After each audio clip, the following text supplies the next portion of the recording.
We're ready to go ahead with HB 651. This is bill modifying the base cost and differentiated cost of an adequate education. Prior to that, I have just two notices for the committee. Committee members, if you're parking your vehicle in a place that shouldn't be parked, in other words, if you're seeing one of the yellow covers that goes on the parking meters out there and you think, well, that's open to anybody that's in the house, you're wrong. It's open to those which that place has been assigned to. They're usually handicapped or have medical conditions where they have to be close by. So do not do that. I've been told that you're going to be immediately informed, and regardless of what we're doing here, you're going to be pulled out and you're going to have to go move that car. So just a word of advice, be careful. The other one is if you're going to be eating anything in that other room, we had a large spot last night, which was a stain on the carpet. If you accidentally spill something, I have no problem with that. We just got to get to the people that are custodians and have it cleaned up so it doesn't settle in and it's very difficult to get out. So those are just a couple quick notices. I think we also have a fiscal note on this, a revised fiscal note on 651. It's going to be delivered here in a few moments. But to begin with, I'd like to welcome Representative Luneau to our committee, and he will be presenting the bill. Welcome. Thank you very much, Mr. Chair, members of the committee. For the record, Dave Luneau, representing the people of Hopkinton and Bow, and all across the state of New Hampshire. And it's a delight for me to be here this morning to introduce House Bill 651. So, 651 is very similar to a bill that we introduced last week, House Bill 550, and it's part of a package of public school funding bills that we're going to be bringing on, and looking forward to getting them introduced and getting them into a work session so that we can really dig into this. Unlike 550, I should say, let me say it this way. 651 builds on what we talked about last week in House Bill 550. It includes an increase to the base cost of an adequate education based on the ruling in the Conval suit, but it also increases the differentiated aid costs that are part of our current school funding formula, and that are included in the Rand case, which is still, this part of it is still in the trial court. So let's talk a little bit about what the Rand case is about. So the Rand case is about fairness. It's about equity, and it's about fairness for taxpayers, because what it includes is it prohibits SWEP, the statewide education property tax discount or rebates. It also includes fairness for students. So it recognizes the additional educational costs based on student characteristics. And I think most people around the committee table here, recognizes that special education certainly comes with it additional costs on a per student basis, but there are other factors too which have a strong correlation to cost. So students, or percentages of students that come from low-income backgrounds, and the way we measure that in New Hampshire is through the number of students, or the percentage of students in any school district that take part in the free and reduced price lunch program. So we use free and reduced price lunch as a proxy for low income. But there's other ways to do it too. I mean, you could look at Medicaid direct certification. I think there's going to be a bill on that later on today, and that's something that's also allowed at the federal level to be used as a proxy for low income. Another student characteristic that basically has costs associated with it are students that don't have English as their first language, so English language learners, and you know, in a lot of districts around the state, there aren't many ELL students in those districts, but in districts like Manchester and Nashua, I mean, I hear about how Manchester has students that speak, I think, over 70 different language, and that certainly imposes challenges on the district as far as providing an opportunity for an adequate education for these students. But there's other factors that can be relevant to you know, to student specific costs that that could be used. They just aren't collected by the New Hampshire Department of Education today, so they're not at our disposal to do. But as we consider these school funding bills and consider what sort of equity factors we want to include down the road, we may want to begin collecting data that helps us provide you know, equitable funding for kids across the state. So what's included in the bill? Everybody's got a copy of it, and I think the fiscal note's coming. I'll be talking about that a little bit. The top part of it on line 7 is the same as what we talked about last week in House Bill 550. It increases the state share of the cost of an adequate education from $4,100 to $7,356.01. 651 adds increases to the 3 differentiated costs. So the equitable factors that flow into our adequacy formula. So for free and reduced price lunch, so proxy for low income, students who are English language learners, and pupils who are receiving special education services. And then the last thing it does, and we did this in 550 as well, there's a modification to 193E2B paragraph 1 to add the necessary specific resource elements so that as base costs get recalculated every so often, that it factors in the specific elements that the judge in Conval put in that order. But what it does not do, what 651 does not do, and probably should take a look at it, is what are these equitable factors? What are these equitable characteristics that should be costed out and put into our formula? And obviously, we haven't seen the order in Rand yet as it pertains to this. But as we go into our work sessions, hopefully this committee will be able to take a look at some of these things. So let's see. We talked about 651 being a package of the school funding bills. And reviewing them real quickly, we talked about what we introduced last week, House Bill 550. It's a flat funding formula, so it's just changes the base adequacy grant. Every school district in the state gets that base adequacy grant for every student in its district. House Bill 651, we now introduce the equity component in there. So it recognizes differentiated or equitable costs, that not every student has the same degree of cost, or maybe said a different way, different students with different characteristics impose different challenges on a school district in terms of education. So 651 introduces equity.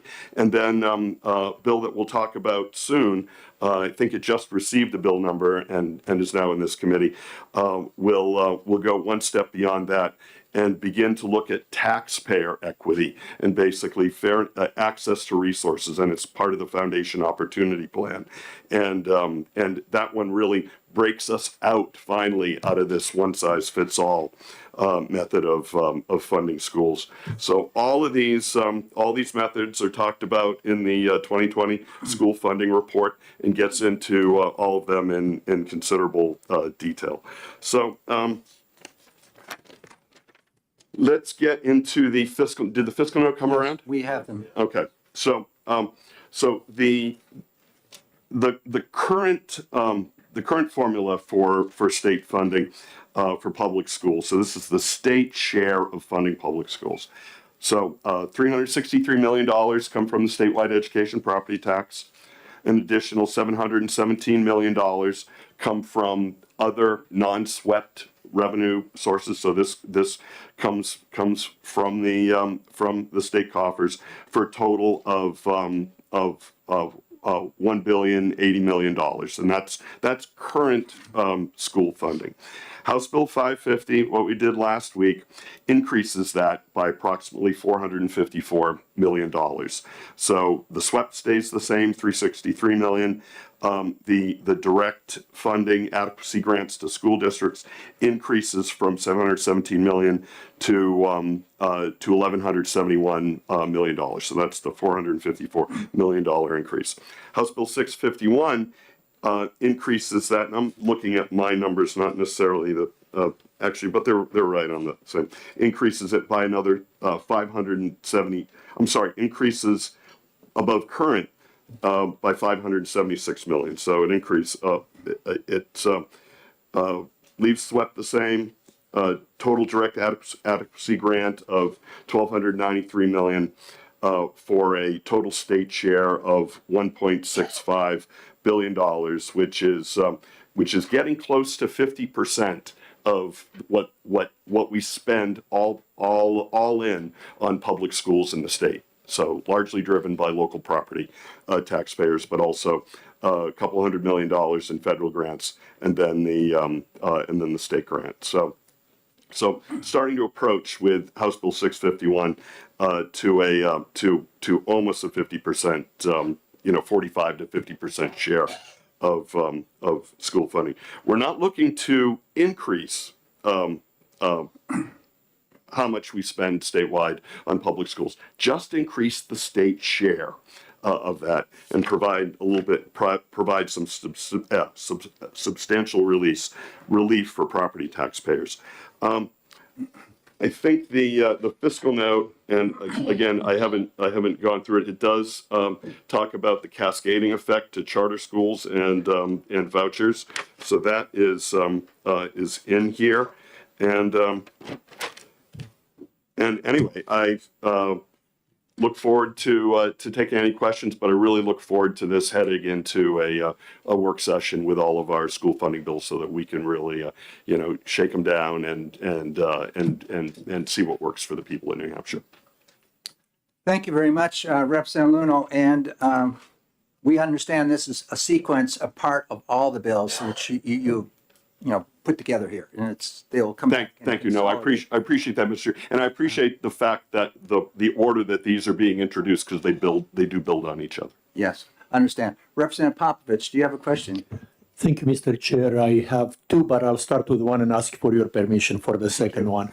Thank you very much for my opportunity to ask questions, and thank you to my colleague for testifying. I'm only in my second term, so I still have a lot to learn here. Can you share any scientific studies that show that educating low-income students is more expensive, and show by how much? Yes, we actually do have them. They're actually summarized in the report, and there's copies of the report in the office.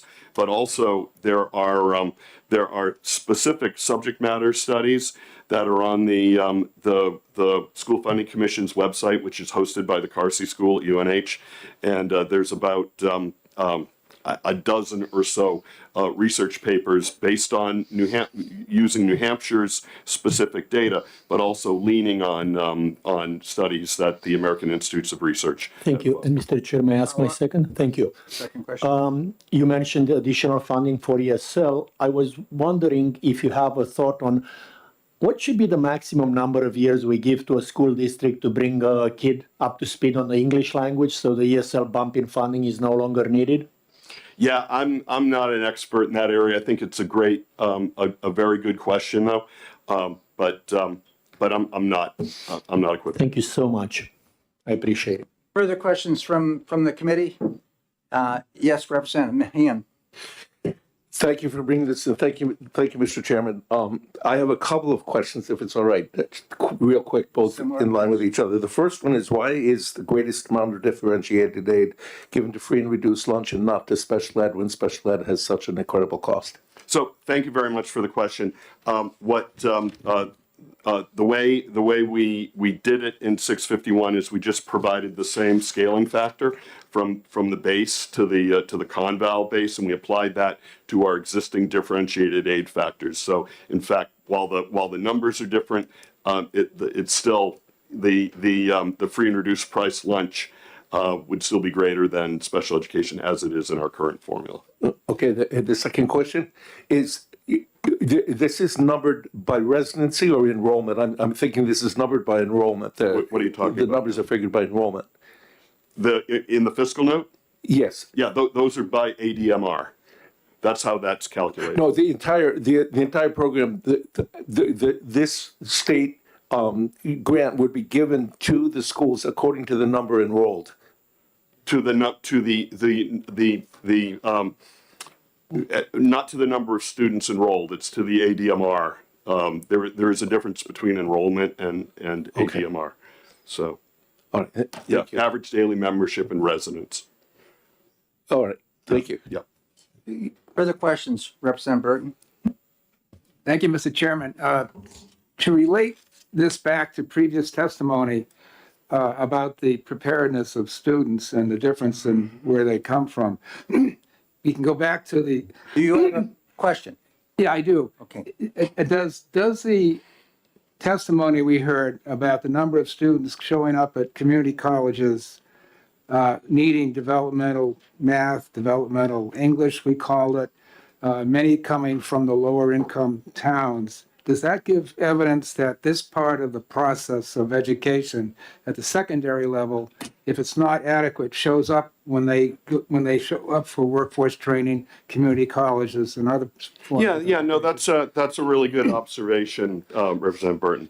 And again, that's something that's talked about quite at length in here, with a very, very strong correlation between student outcomes and family income, where that student lives, and actually overall school funding in those districts. So it's important, and our current funding formula actually recognizes that students from low income backgrounds and districts that have large numbers of students in low income backgrounds actually require additional funding if you want to improve their outcomes and have the outcomes more in line with statewide outcomes, which are among the best in the country.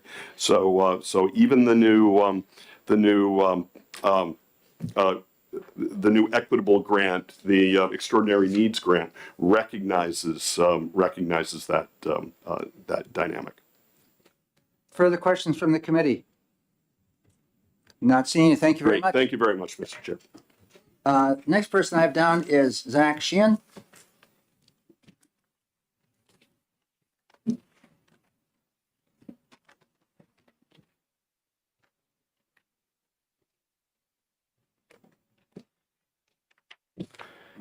Good morning. My name is Zach Sheehan. I'm the Executive Director of the New Hampshire School Funding Fairness Project. We're here in support of House Bill 651. As Representative Luneau mentioned a little bit in his introducing of the bill, this kind of is a building on House Bill 550 and some of the testimony that was heard last week on that. The main difference being the addition of the differentiated aid categories. And just to provide a little more context about why this is an important shift that goes both in line with some of the Conval rulings and decades of work to try to shift some of the cost from local property taxpayers to the state. Again, not necessarily increasing total expenditures overall, but shifting who pays. Right now, in New Hampshire, about $2.7 billion of the total amount we spend on education is picked up by local property taxpayers. About 70% of all of our education spending for our public schools is paid for by local property taxpayers, the largest percentage in the country by quite a bit. On the flip side, less than 20% year to year, right about 20% of funding for public education actually comes from the state of New Hampshire through our adequacy formula and other aid categories. And that is the lowest share in the country. So on one hand, highest share comes from local property taxes. On the other hand, lowest share comes from the state. And the gap there is largely borne out in the adequacy formula that we start to see being talked about in House Bill 651. The state's providing just about $5,200, $5,300 per student in adequacy funding, right? Saying this is the amount of money you need to provide the cost of an adequate education for every K through 12 student in the state, while the actual average expenditure is over $22,000. So there's a significant gap there in what the state's providing and saying you can use that money to provide an adequate education and what districts all over the state are actually spending to support their public schools. It has a huge impact on local property tax rates, which again is a big part of this discussion. By shifting some of the share to the state, we can provide more relief for some districts who then could reduce their property tax burden or at least take the pressure off. Just one quick example, in Kingston, the equalized school property tax rate that's swept and local is $10.72. The expenditures are $24,000, $633 per pupil. In Hampton, almost the same exact expenditures, $24,900, and yet the tax rate is about half at $6.15. And so we see kind of pretty significant disparities around the state, largely based on property value. And House Bill 651 seeks to address some of these inequities by increasing both the base adequacy cost and some of the differentiated aid. One element of the current differentiated aid costs that I want to point out is that they're not actually based on any real data, math, actual need. The numbers passed in the last budget were perfectly round numbers: $4,100, $2,300 for special education, $800 for ELL, $2,100 for free and reduced lunch. That was a compromise number between the governor's budget, the House's budget, the Senate's budget to pass the budget. Some of the numbers, that we see in the lawsuits are based on significant amounts of data, 5 years of a court case. These are values that have been dug into, picked apart. I really encourage anyone to look into the rulings or the Conval lawsuit as filed for some of the rationale around why they got to the numbers they did and why the judge ended up at the 73-56. Also just point out again that the state in the Conval lawsuit provided absolutely no evidence over 5 years that the $4,100 was enough to provide an adequate education. There's no defense to that. And so really the question then is, okay, what elements of the plaintiff's argument, the pieces that they included, that some of them are in House Bill 651, really should be included in the cost of an adequate education. Two last pieces. One is that, again, to reiterate, this is about who is paying, not necessarily increasing costs, and that there has been significant conversation recently about some legislative leaders and other state leaders to strip some local control and kind of force some of these cost shifts onto the local district. Saying we're going to kind of either cut or reduce spending at the local level instead of the state taking a look at what it should provide to help balance that out, help make it less lopsided at 70% and 20%. And I think that really the question is, how much should the state be picking up in order to provide that relief to local property taxes? The last thing I wanted to point out, I'm happy to answer questions after, is just since this is building on House Bill 550, very similar concepts, I would really encourage anyone, if you want to look for extra testimony or support there, to look back at the log for House Bill 550. 188 people from 66 different communities all over the state submitted written testimony online for that bill. There was almost 500 folks who signed in support compared to the 11 who signed in against. So I just wanted to flag that. As these school funding bills, sometimes if you're not paid to be here, right, it's hard to show up or testify in person or even know how to track a bill. And so there's significant support for that bill last week, and I hope that you kind of bring that into the work sessions around all these education funding bills. And I'm happy to answer any questions. Thank you very much. Are there questions from, yes, Representative? Thank you for taking my question. So I have to say that, and yes, this is a question. For the last 7 years, I have been on my school board, and every year at the annual meeting, I've gotten up and said, listen, New Hampshire is the lowest in the country for state funding. You need to speak to your legislator about how we fund education in New Hampshire. Now I am a legislator, and this is my fight.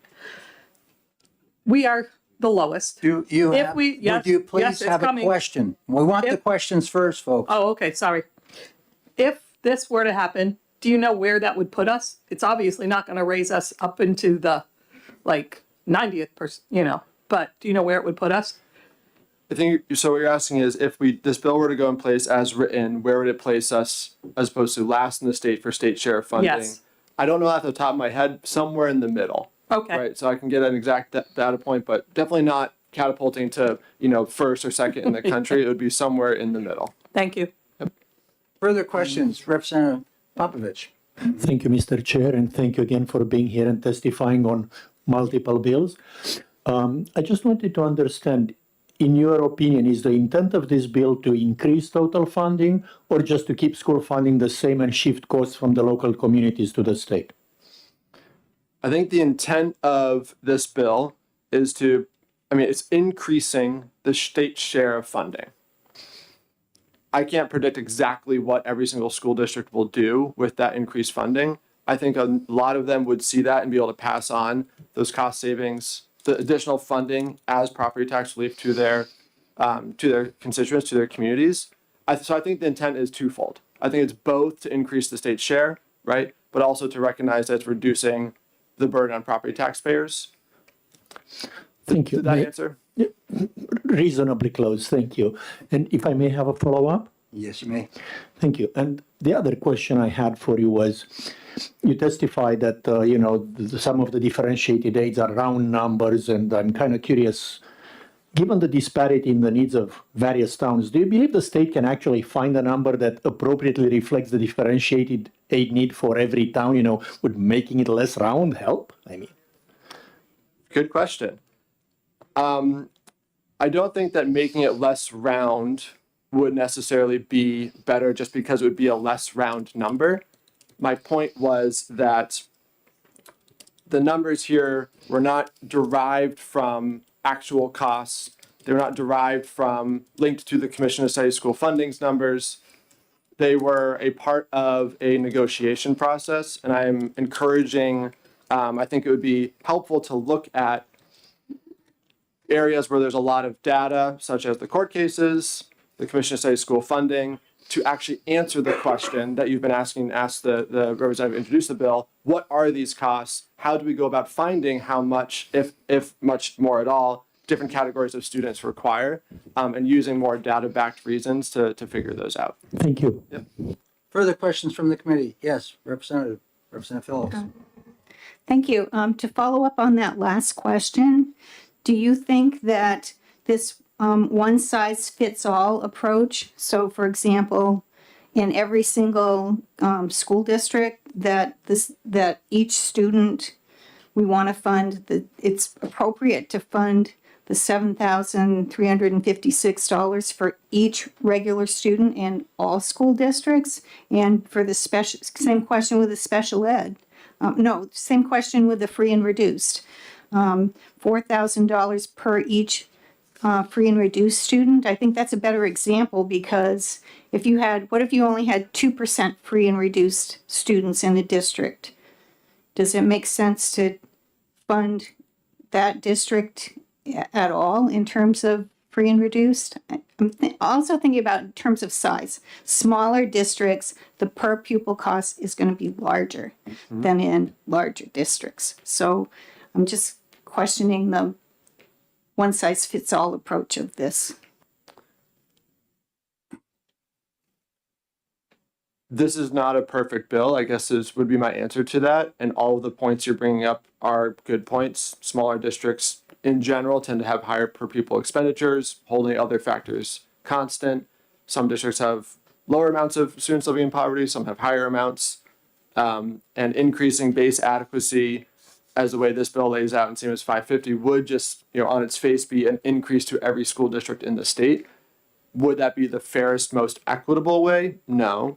It's a more equal way, and it's taking into account more of the data and the actual what is the cost of an adequate education, not just what can we afford and then backfill a definition from there. So I think this is a start and there's a good place to build from. But I think there's a lot of factors, some of which you pointed out, that would actually make it more equitable and answer the question, what does every student and community and school district in the state actually need to succeed and provide that adequate education? Yep. Further questions from the committee? Yes, Representative Damon. Thank you, Mr. Chair. Thank you for taking my question and for your ongoing years-long work on this. Could you just speak briefly about the impact of our current small percentage of state funding for public schools on the difference in quality of education among districts?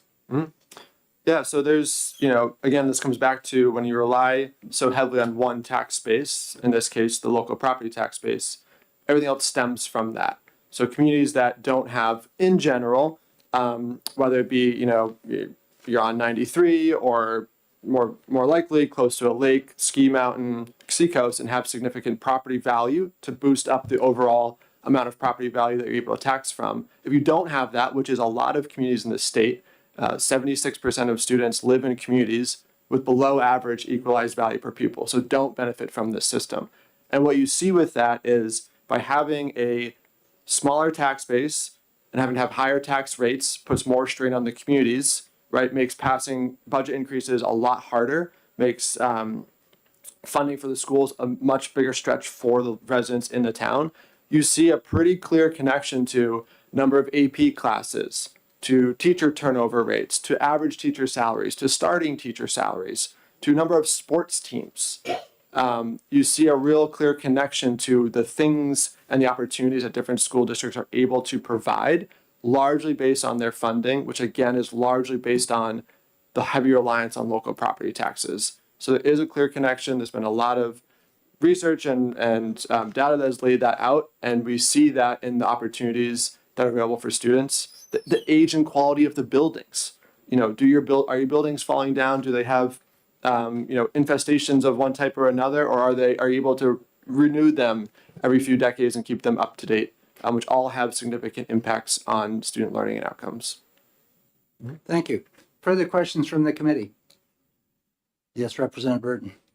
Thank you, Mr. Chairman. Thank you for taking my question. In 1986, when we were first working on this, Do you have a question? yes, Please ask the question. Go ahead.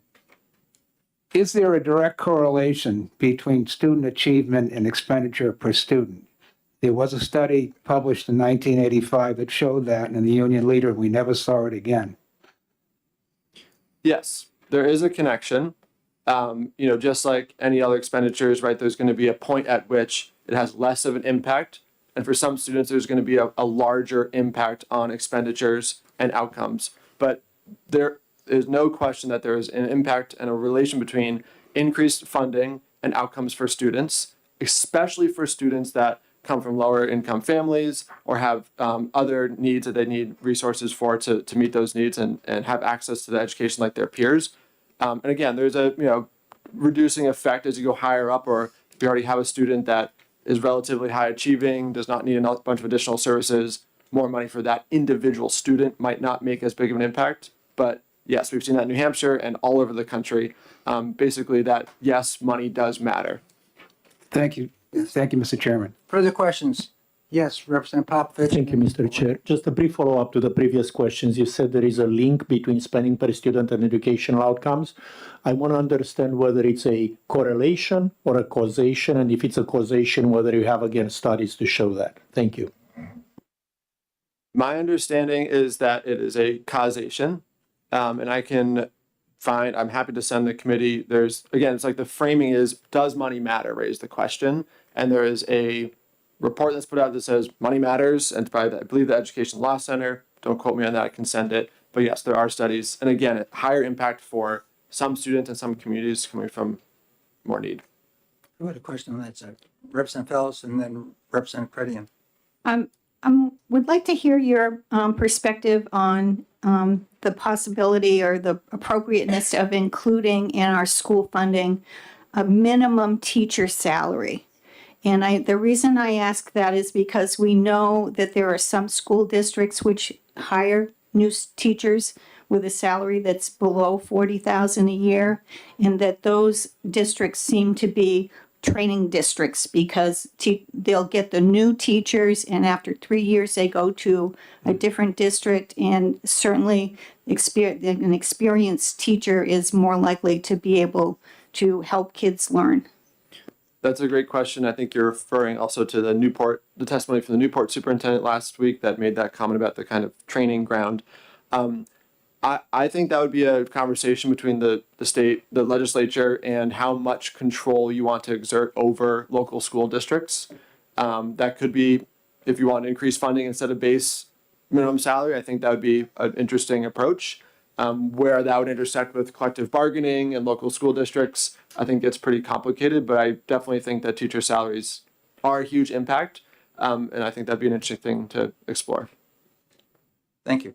Representative Credian? I'm not sure if included in this, what the state funds public schools, as far as, I don't know if it comes under maintenance. Does anyone in the state inspect school buildings? And is that included in the cost that's provided, especially for buildings that have health issues that affect the people that work within them? We do have DOE here and works with the state board. Perhaps rather than somebody that's not working for DOE to answer that question for you regarding, do they go out and inspect these buildings, et cetera? Does that, you want to hold off on that question till we have technical? You took the words out of my mouth. They would be the best ones to answer that. Further questions from the committee? Not seeing any. Thank you very much. Thank you. The next person I'd like to invite up is Brian Eaton. Brian is from the department.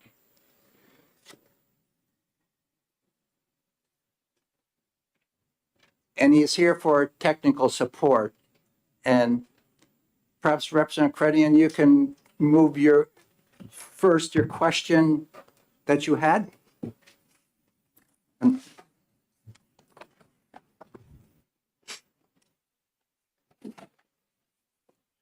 Good morning. My name is Brian Eaton. I'm with the Department of Education, Bureau of School Finance. What you have being passed around now is a memo. I wasn't aware the fiscal note would make it to today, so I wanted to prepare a memo to summarize the analysis that the department had done for fiscal impact for this bill.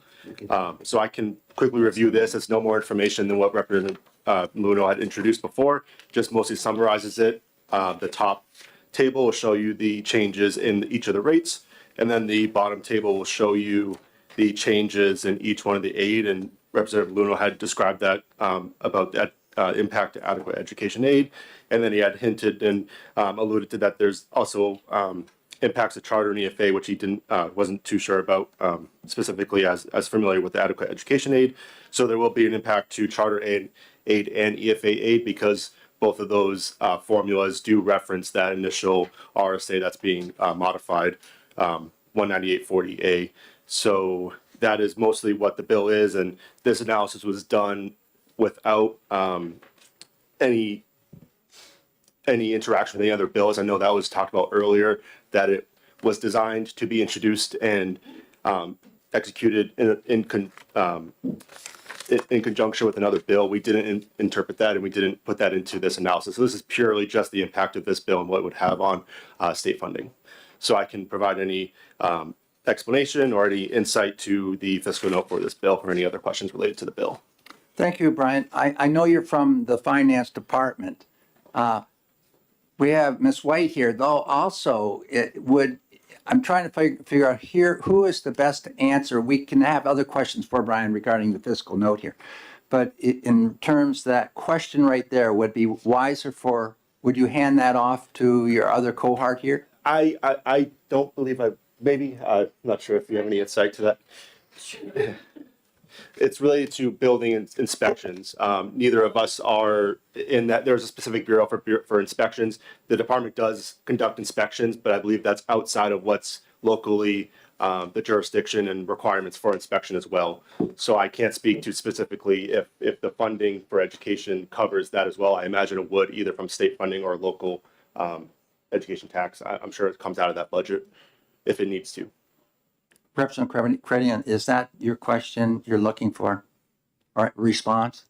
Yeah, I just wanted to know if within that cost, are people from the state inspecting buildings across the state that may be in question of being healthy, safe buildings? Oh, so if the funding out of the Education Trust Fund funds the department to conduct those inspections, I don't know off the top of my head. I'm sorry. We can have somebody follow up from our department that's specific to that. Melissa White, Division Director for Learner Support. I'm not 100% on that, but I'm pretty sure that's not coming out of the Education Trust Fund, that's coming out of general funds to have that team, which is in the Division of Analytics. That's Caitlin Davis is the Division Director for that. So my understanding is that bureau is funded through general funds, not Education Trust funds. But I'm not 100%. What was So the that's name? the team that goes in and does What was the name of the person? Caitlin Davis, and I can reach out to her to make sure Okay. she responds to your question. Are there questions for the finance department on this bill? Representative Fellows? Yes, I'm just wondering if you can explain a little bit the charter aid and the EFA aid, you know, why those go up and which numbers are you using to push those up? Sure. So like I mentioned, the RSA that issues payment for EFA aid and charter aid, those reference the rates specified in 19840A, which is what this bill is modifying. So for our estimates, we had utilized to estimate the charter ADM and EFA ADM to come up with that estimate of total aid. And so our estimates, I believe, for charter, we had used trends between last fiscal year and this fiscal year. So at the time, we only have a couple collections of enrollment for charter aid and EFA up to this point. We have a full year because we pay it out differently than adequacy. So we pay out charter and EFA during the year that the students are enrolled. That's different than district adequacy, which is lagged by 1 year. So we only have a couple snapshots of collections, so we don't have a full year of data to actually estimate. So we use trends between last year enrollment and this year so far to give our best estimate of what it could be. Further questions of the department? Not seeing. Thank you very much for coming today. Are there any other pink cards for this bill? Not seeing any. I will close the hearing. And we have a few minutes here before we start the next at 11 o'clock. The next bill is going to be relative to state participation in the Medicaid Direct Certification Program for free and reduced price school meals.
ahead here with the next bill here. So I'll give everybody a minute or two to try to get to your seats.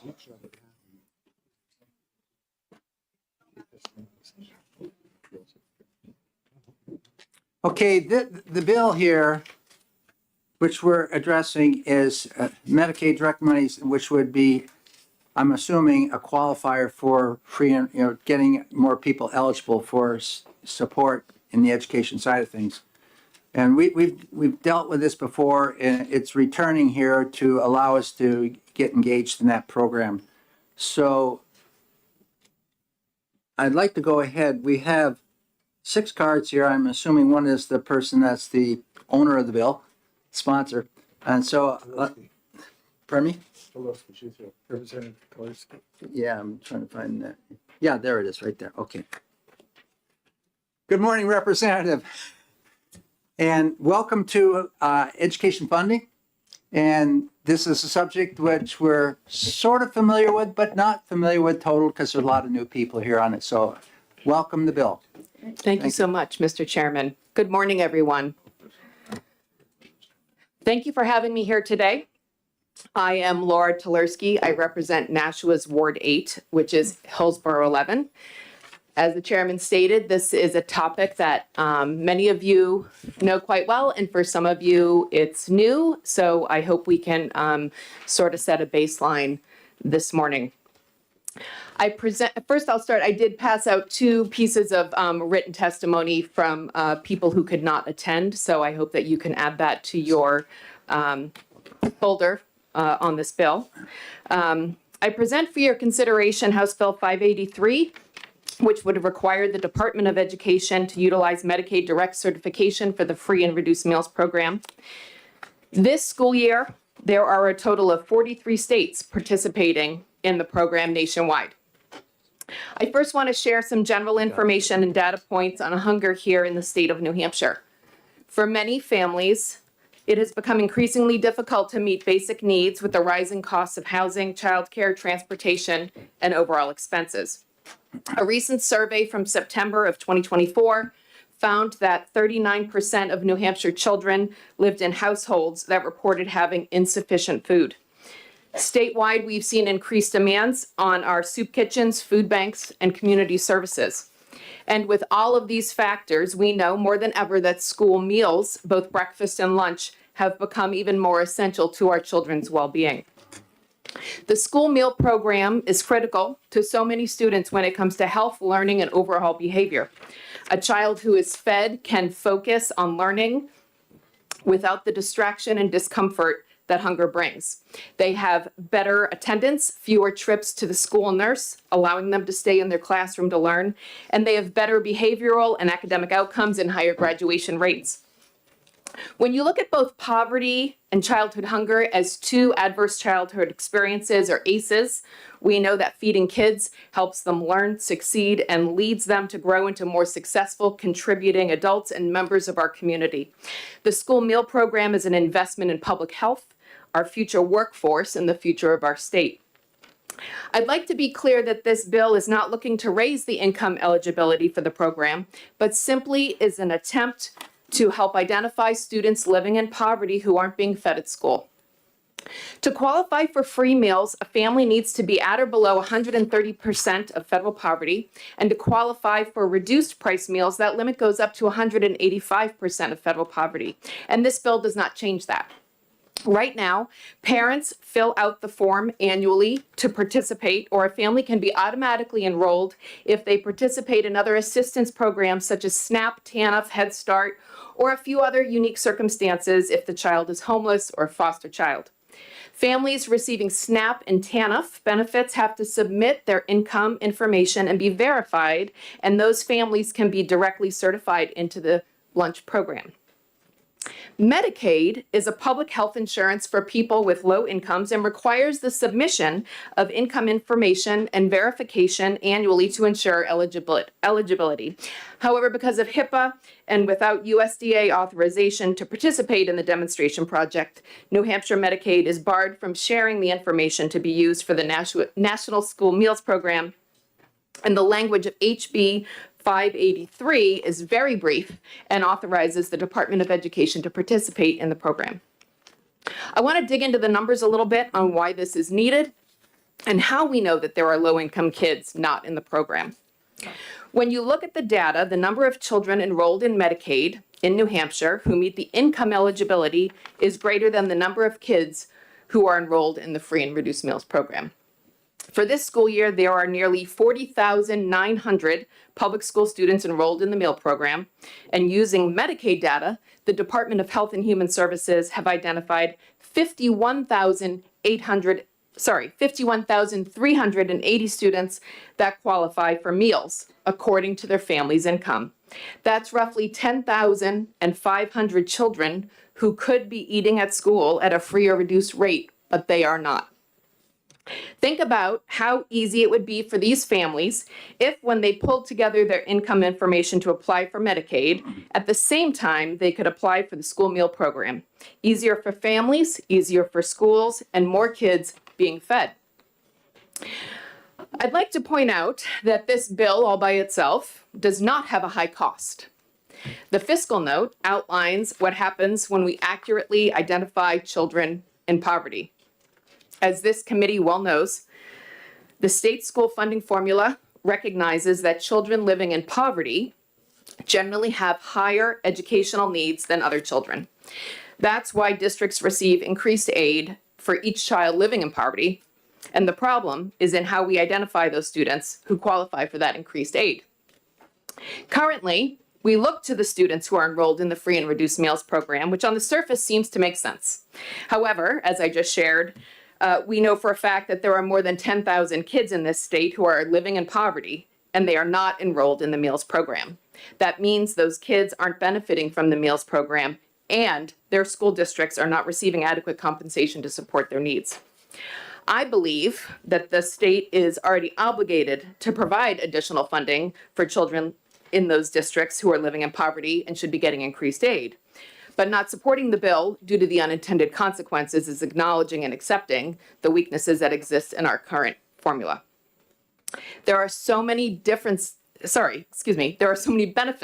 Medicaid direct certification. For kids and families, it reduces childhood hunger, improves access to healthy meals, increases academic outcomes, reduces costs for families, and streamlines the process for parents. For schools, it feeds kids, helps them to be better learners, improves the classroom environment for all students, provides more federal funds to districts, cutting down on unpaid meal debt. It increases efficiency for school employees who have to process and verify each family, and it reduces enrollment and verification errors.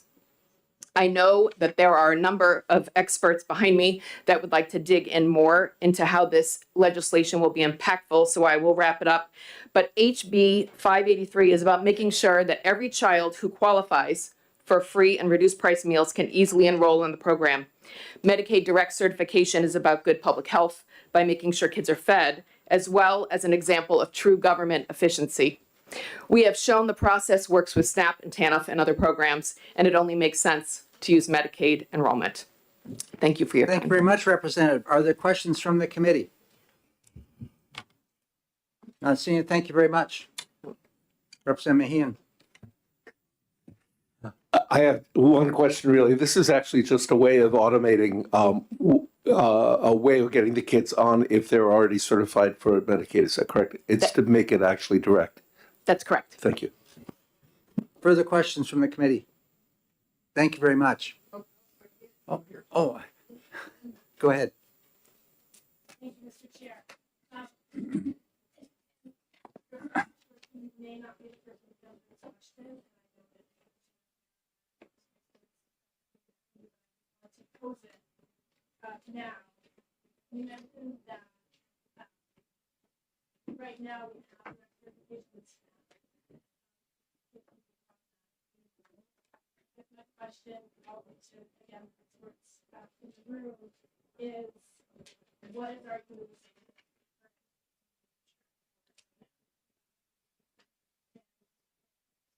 How students I'm not sure I understand the question, Representative. well, the statement was that there's currently direct certification if families are enrolled in SNAP. My understanding is that SNAP is underutilized, so that there were probably, I would assume, many students who are not automatically enrolled in that program currently. That's correct. I mean, it's clear that there are children who's qualify to receive those benefits of available to SNAP, and I believe that if Medicaid direct certification was implemented, it would also help us to identify those children whose families would also benefit from SNAP. Thank you very much. Further questions? Not seeing any. Thank you very much, Representative. Thank you very much. You're welcome. Representative Woodcock?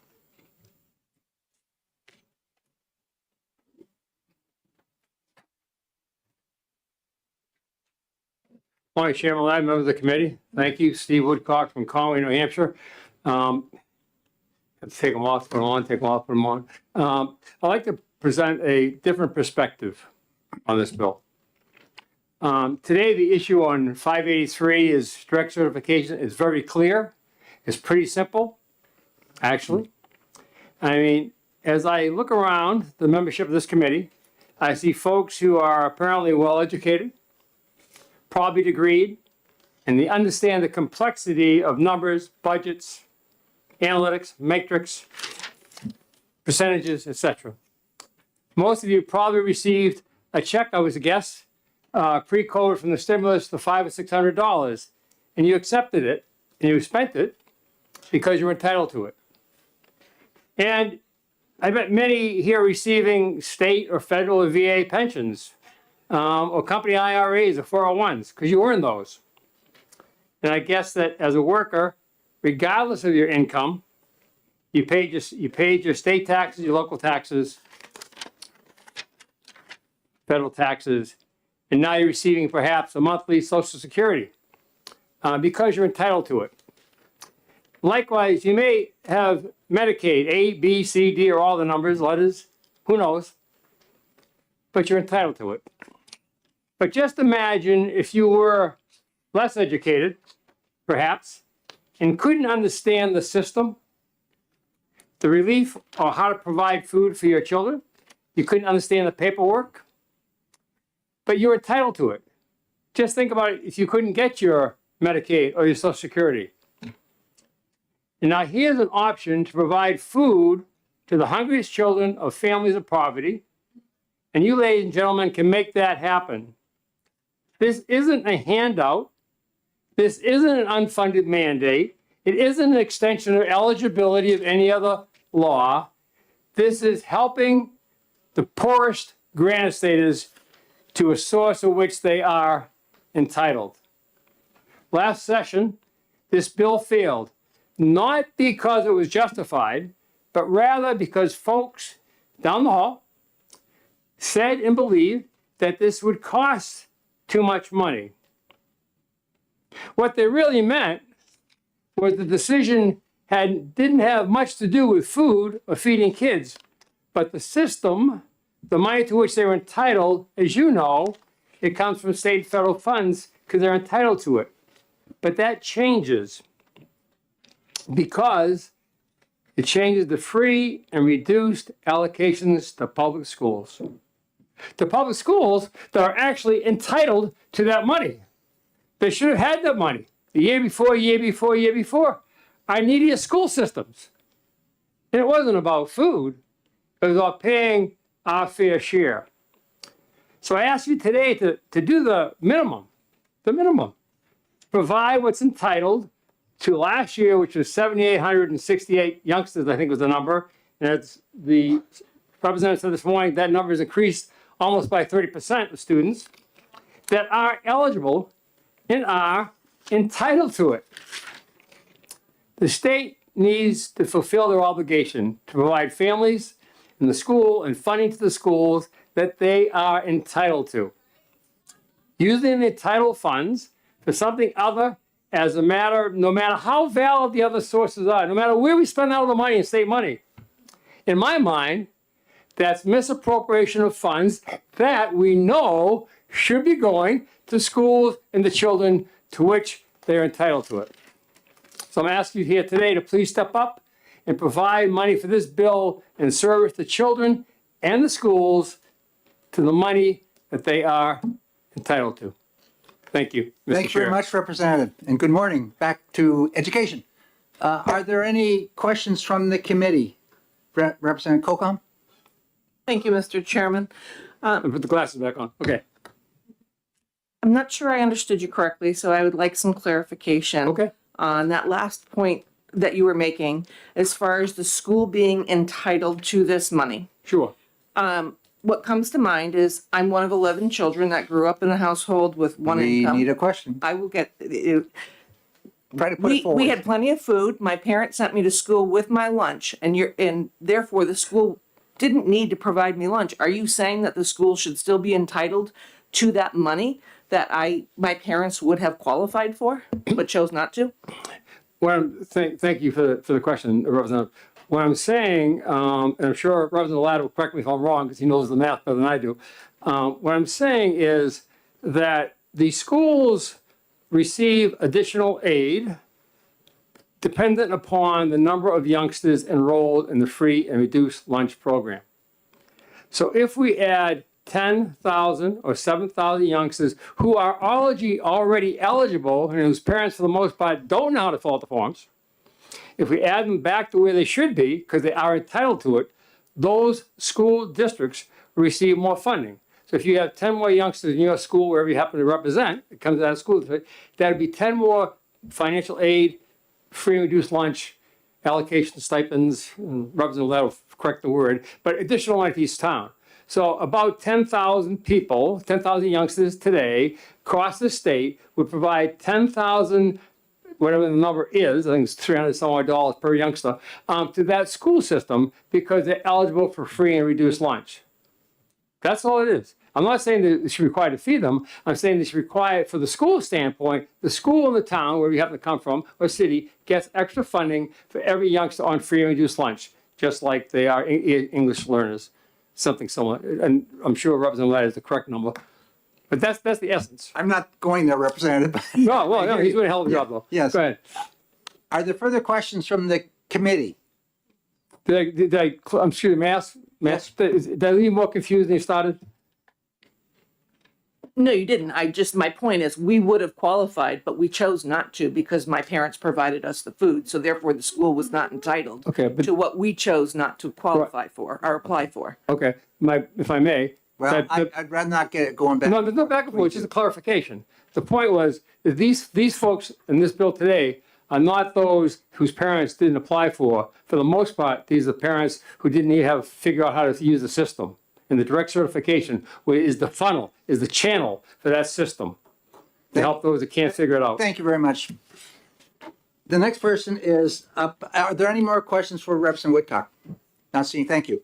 Tricia LaBelle?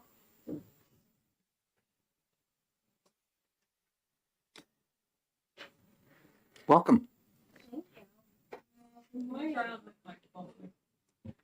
Good morning, Honorable Chair and members of the committee. My name is Tricia LaBelle, and I'm a resident of Portsmouth, New Hampshire. I'm a parent, a former school nutrition worker, and someone who has experienced hunger both personally and professionally. I strongly support Medicaid direct certification for free and reduced price school meals. While working in schools, I saw firsthand how many children go hungry and how many families struggle to navigate the school meal application process. The stigma of applying for free and reduced meals and the complicated paperwork often prevent families like myself from seeking help. I too qualified but didn't apply because I was too embarrassed. Medicaid direct certification would remove this stigma by allowing families to automatically qualify for school meals based on their Medicaid enrollment, making the process simpler and ensuring more children get the nutrition they need. Hunger impacts children in many ways, not only physically, but emotionally and behaviorally. I've witnessed children go from being disengaged and upset to smiling and ready to learn. This shows how critical it is to address hunger in schools. Direct certification can help reduce the number of children coming to school hungry, particularly those families struggling with the high cost of living. It's crucial to simplify the process for providing school meals to children. Parents facing hardships prioritize medical insurance and applying for other programs like SNAP and Medicaid. It's already challenging, and adding another application for school meals just adds to the burden and often discourages families from applying. Medicaid direct certification would reduce this barrier and ensure more children would get the proper nutrition they need. In my community, my local food pantry has seen a 30% increase in participation over the past year, an 80% increase since 2021. Food and housing costs are on the rise, more families are struggling to meet their basic needs, and Medicaid direct certification would help ensure that children from families with incomes at or below 185% of the federal poverty level receive school meals. For example, a family of two like myself in 2024 had to earn less than $37,814 for a child to qualify for a reduced priced meal. The long-term benefits of Medicaid direct certification are clear: better health, improved academic achievement, and a healthier, more equitable future for all students. Simplifying the school meal process is a vital step towards addressing food insecurity. I urge you to support HB 583 to help New Hampshire families access the school meals. Thank you very much. Are there any questions from the committee? Representative, yes. Thank you, Mr. Chair, and thank you, Ms. LaBelle, for testifying. I just wanted to understand, you testified you saw many children go hungry. Can you please provide us with any information you have on any children being denied food at school due to their inability to pay or for any other reason? In the school district that I worked at, we didn't refuse children, but often children would feel like they couldn't because they knew that they didn't have money on their account, or parents told them, or they knew what they shouldn't have known is that they didn't have money on their account. So children did often refuse, even if I told them not to worry about it. They would feel like that they needed to listen to their parents. Thank you. Thank you. Further questions, Representative Damon? Thank you, Mr. Chair. Thank you for being here and for sharing your challenging personal experience so folks can sort of put a face on the reality of hunger. I'm noting in your testimony, and you stated it, that in 2024, a family of two would need to earn less than $37,814 for a child to qualify for a reduced meal. And I just did the math. If you are working full-time, that's $18.17 an hour. Do you have a question? I'm right at it. Thank you. Thank you. Could you share or comment on your experience or experience of folks you know who are in fact working full-time for wages of 18 or less per hour, who therefore would qualify for this, even though they're working full-time? I live in a large apartment complex with many single parents, and I know firsthand several. I was one of those people. I worked at a school and was feeding the kids, and I earned less than that. Thank you. You're welcome. Thank you very much. Are there further questions? Thank you for coming today. Thank you. You're welcome. Next one is Osborne. Is it Adam? Sorry. Welcome, Adam. No, you do a good job. Oops. Just my old eyes. There you go. I think this is still on. Yeah. First of all, I'd like to thank you for allowing me to testify today on Medicaid direct certification. My name is Adam Osborne, and I'm a principal locally in the town of Bow Memorial School. And ironically, I'm trying to represent the voice of school leaders in this process because I think it's an important voice and important perspective. In Bow, although we only have a 3% free and reduced lunch rate, I think there are more kids that would qualify should a bill like this be in place. I think it's a good bill. I think it's a good example of government efficiency and logically linking things that do go together and should go together. So the bill will greatly improve government efficiency and accuracy. The bill will directly link our Medicaid eligible students with free and reduced lunch services. We know that statewide free and reduced lunch numbers, they're often a barometer of how many kids are in poverty and how many where services and resources should be directed to. This bill would then kind of coordinate that number with the number of students on Medicaid to make it a more accurate number. And I think that's got to be helpful. I think that the free and reduced lunch process can be daunting for some families. We've heard a lot about that. I actually had printed our own free and reduced lunch application off our website before I came in. And just having thumbed through it, it is daunting. It's quite a few pages long.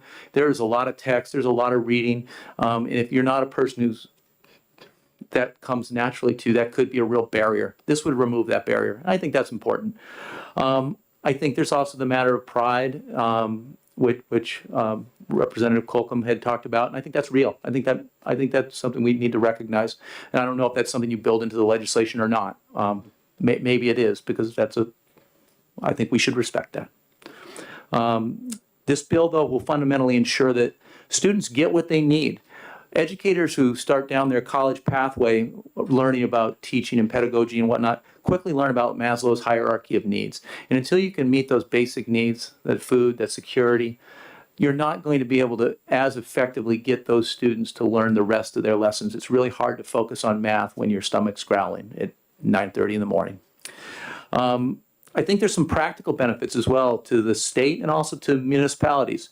If passed, the bill will improve our counting of students who are actually living in poverty. That's a good thing for future resource allocation across probably all of statewide services. I think additionally, for a lot of towns, and it was alluded to earlier, meal lunch debt.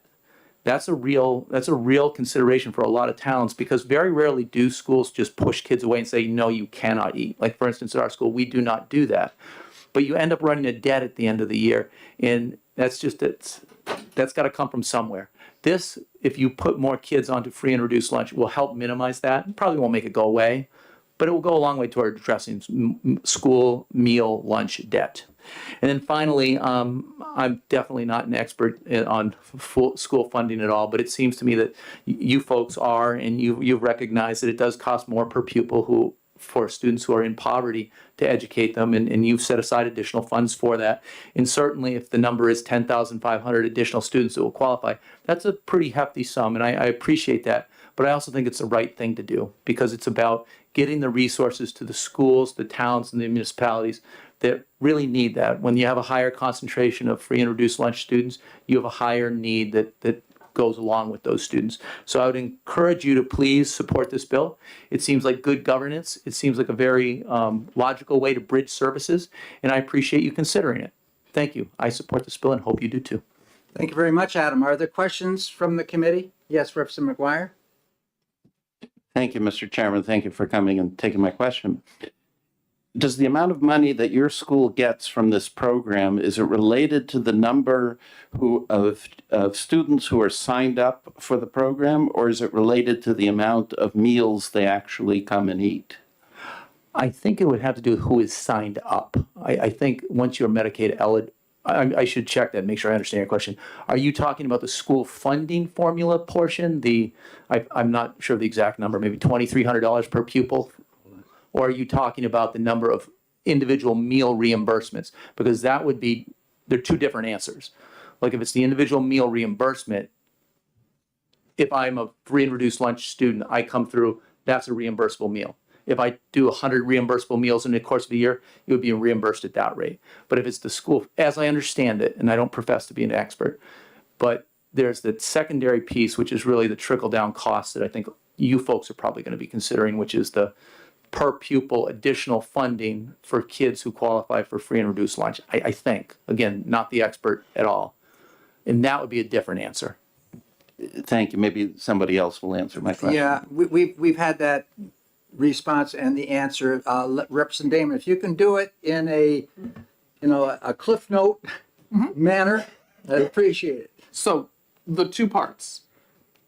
The differentiated aid related to a student being enrolled in FNR comes to the school district for that student regardless of whether they eat meals or not. Correct. the federal funding for the meals only comes if the child takes the meals. Right. So most children don't eat every single meal that is available to them every single day of the school year. They're absent or whatever. So it's two different pieces. Thank you very much. Are there further questions from the committee? Yet, Representative Fellows, then Representative Popovich. Thank you, Mr. Chair, and thank you for answering my question. I'm next. I apologize. Did I jump? Was it me? I did? No. If I jumped, I apologize. I want to yield to Representative Fellows. My apologies. You were on deck, Representative Fellows. Thank you. One of the things that you said was that the application is complicated. So I've seen the application. I know what it looks like, and I understand they have to provide, pay stubs and that sort of thing. I'm wondering if putting the application online is going to solve that problem. And if maybe there are other approaches within the school that could address how to get more people to sign up. Sure. I believe that it's actually a federal requirement of schools that we send this home annually. So each August, we'll print this probably 12 or 15 page packet, which is not all application. There's a lot in it. We send that home with every single student because that's what's kind of required of us early in the school year. And I think that's across the board in the state. We also do have it online as well. We have it in 2 places. So we're hoping to break down those barriers. Now, we have another bill coming up that has that involved in it. And this bill is about Medicaid Direct and the process that comes from that other agency, the monies or permission for, and there are a lot of issues associated, which are policy type issues that we may have to consider. But let's do that at another time when we have our work session. We need to keep this to Medicaid Direct today. Representative Popovich. Thank you, Mr. Chair. And again, I would like to apologize for inadvertently misunderstanding the chairman and jumping the gun. I apologize for the confusion. And thank you for taking my question. I'm curious, what does your school district do at the end of the year with the unpaid school lunch debt? Do you write it off? Obviously, by writing it off, I mean, do you pay it from do you move money to pay for it, or do you aggressively pursue the parents to collect? We're actually kind of a bad example because in Bow, we are not running a school debt. Yeah, our lunch meal debt we are not in that boat. I know most municipalities are, but we are not. Yeah, that's a community. It's not doesn't have many people in that program, so it's. I'm good. I'm going to give you the information. Representative Mahan. Thank you for taking my question. I'm curious about something Representative Damon asked. Does this mean that when we've increased by this automated process, that when we've increased the amount of people on free and reduced lunches, does that also mean that the differentiated aid you're going to stands to increase as well? Yeah, I believe so. Yes, I think that if there were another, say, 5 students in Bow, I'm just making it up, if 5 students were then Medicaid eligible and that was linked to free and reduced lunch, that I believe would trigger that additional. Is it $2,300 per pupil that would go to the district or thereabouts? 23. Yeah. Yes. The answer is yes. Representative Damon. Thank you, Mr. Chair. I remembered my question that I forgot when I was explaining before. Thank you for taking my question. So 2 parts. It's my understanding that most school districts, and I think this might be in the federal statutes on the meals, must have a designated person who would, if a family member was receptive to this, facilitate their filling out the application. Is that correct? I don't know if it's a federal requirement. We would help them for certain. Yeah. Challenge getting them in the door. Yeah. And then separately, may I? In a question. Yes. Do you see cost savings, perhaps more in districts that have a larger number of F&R students qualifying, cost savings because the administrative process would be considerably less with direct certification? I would imagine that is a yes, because it's going to limit the number of hands touching the forms. It's going to limit the amount of time with the application process. Thank you. Are there further questions from the committee? Thank you very much for coming today. Thank you. what level school do you have? I have middle school, Oh, 5 boy. through 8, grades 5. What a challenge. Thank you very much.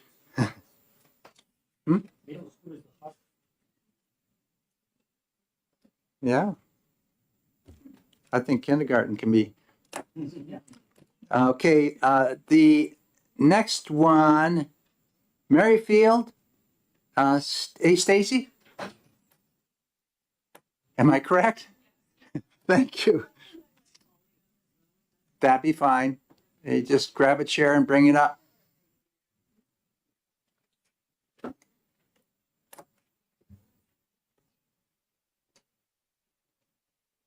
Now, you guys still have, to try and tie it together. Thank you.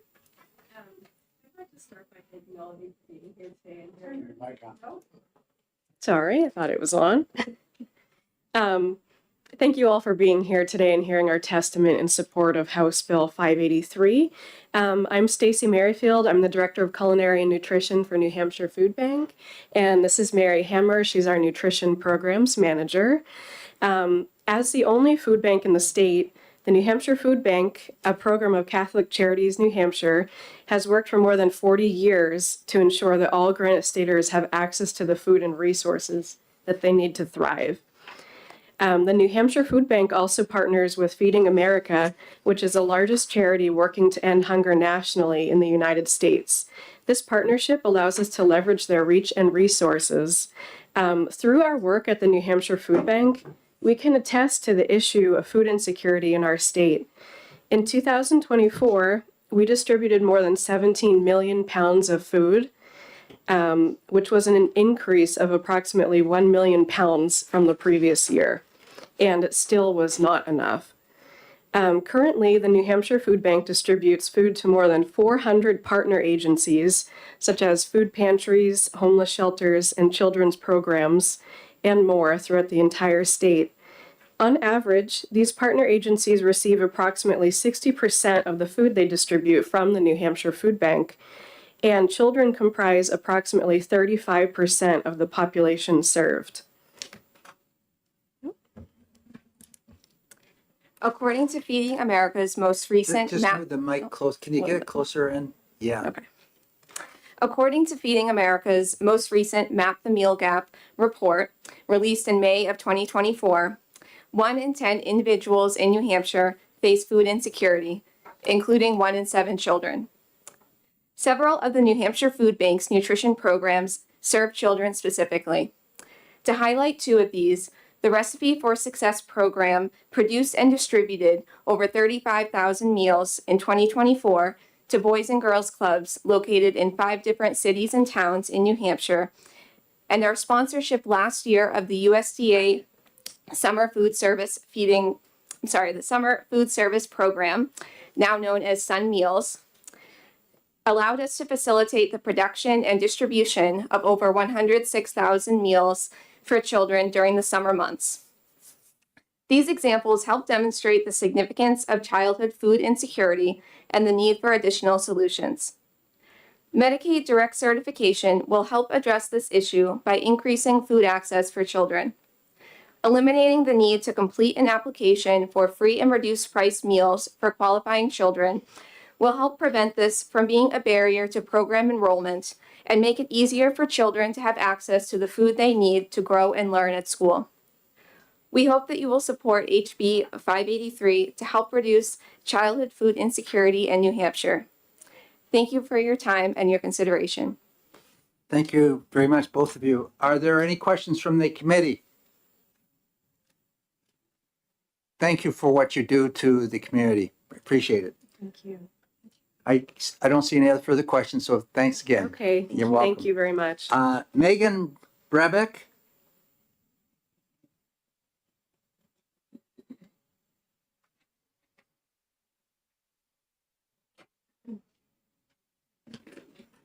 Good morning. Thank you for hearing Good my morning. testimony. My name is Megan Brabeck. I live in Newmarket, and I am here today representing thousands of Save the Children Action Network supporters across the state. SCAN is the advocacy arm of Save the Children, and we're building bipartisan support to make sure that every child has a strong start in life, and that includes working to end child hunger right here in New Hampshire and across the country. In June of this past year, 2024, we commissioned a national poll that found that voters of all backgrounds are struggling with the cost of living and want the government to do more to address these needs. I want to share a few takeaways from that poll. Food and grocery prices were the second largest, problem identified by the people polled after the cost of housing, and that sentiment was shared across party affiliations and across all other demographic markers. 87% of the poll participants said that the government should be doing more to help families struggling with food and groceries consistently across those demographic and party lines. We also conducted a state-specific survey last month in December here in New Hampshire, and that survey found that 71% of New Hampshire voters view the cost of food and groceries as a very serious or extremely serious issue. Voters want to see this legislature take steps to make it easier for kids and families to access food. Passing this bill is an opportunity for you to do just that. We have a number of advocates across the state, as I mentioned, who wanted to be there today, but were not able to come. And so I wanted to share the thoughts of just one of those advocates. Ben Buckley, who is a new father from Newmarket as well, shared the following statement. Children in New Hampshire deserve to attend schools that give them an excellent learning experience, the opportunity to socialize with peers, provide access to healthy food, and set them up for future success in life. Those benefits are not available for students who cannot receive free or reduced price lunches if they qualify. These bills, and he's referencing this bill as well, the ones you'll hear later today. These bills would help improve nutrition, reduce food insecurity, enhance academic performance, and remove social stigma around students who need to use this option. Families that are able to take advantage of these programs have incredible benefits. HB 583 would expedite the process of certifying children on Medicaid for free or reduced price meals, removing the administrative burden of completing multiple forms. This will not only help help students receive their meals more quickly, it provides for an easier experience for parents and guardians, meaning they spend less time processing forms and more time playing with and caring for their children.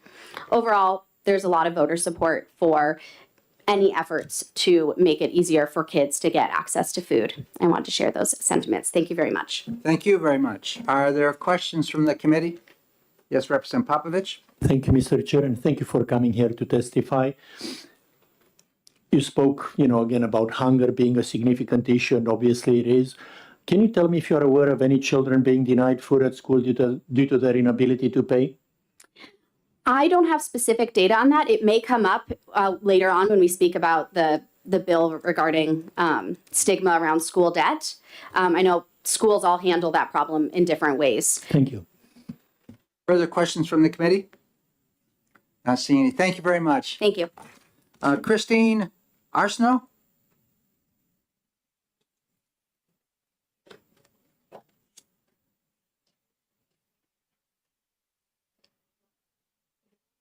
Yeah, just push the button. Yeah, Okay. got it. Hi. Good morning, members of the House Committee on Education Funding. My name is Dr. Christine Arsenault. I am a pediatrician here in Concord with a certification in nutrition and obesity. I'm also the vice president of the American Academy of Pediatrics New Hampshire chapter and a mother of 3 young children. I prepared a statement that I sent to all of you, but I just wanted to amend it a little bit based on some of the things that we've heard here today. So I think everyone in this room agrees that children deserve access to nutritious food so that they can learn and thrive. We've heard that there are over 10,000 kids who qualify for Medicaid, which means their parents have submitted documentation that they have a low income, who are not currently enrolled in the reduced and free school lunch program. Ms. LaBelle spoke today. So one argument that I've heard is, well, the school seems to feed these kids, so maybe this isn't necessary. There is a huge stigma for families and kids around poverty and food insecurity. I will never forget the first time I had a parent break down in tears in my office. She works full time and I've known her for years. Her husband works nights. They have 3 kids, and she said, I don't have any food left. I don't know what to do. So this is a real problem for families, and many kids and many families are hesitant to admit this and therefore may not go up and get the lunch from the school cafeteria, as Ms. LaBelle said. I find it troubling also to suggest alternatives, for the reduced and free lunch program, such as maybe if we put it online, that will make it easier for families. I think that any suggestion that perhaps we could miss some of the kids just is inherently troubling to me, because I think all of these kids have demonstrated that they do not have, or their families have demonstrated that they do not have very much money. And that should be enough to qualify them for the free and reduced school lunch program. We have a lot of data showing that a healthy breakfast and lunch improve children's physical health, improve their behavior. If you've ever spent time with a hungry child, you know that they are not in the form to learn. And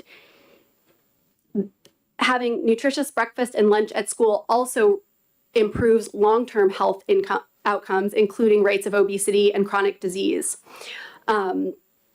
Please allow all kids the benefit of a full belly so that they can focus on learning. Vote ought to pass on House Bill 583. Thank you. Thank you very much, Doctor. Are there any questions from the committee? Yeah. Not seeing. No. Thank you Okay, very thank much. you. Thank you very much. I do not have any other pink cards on this, so I am. Oh.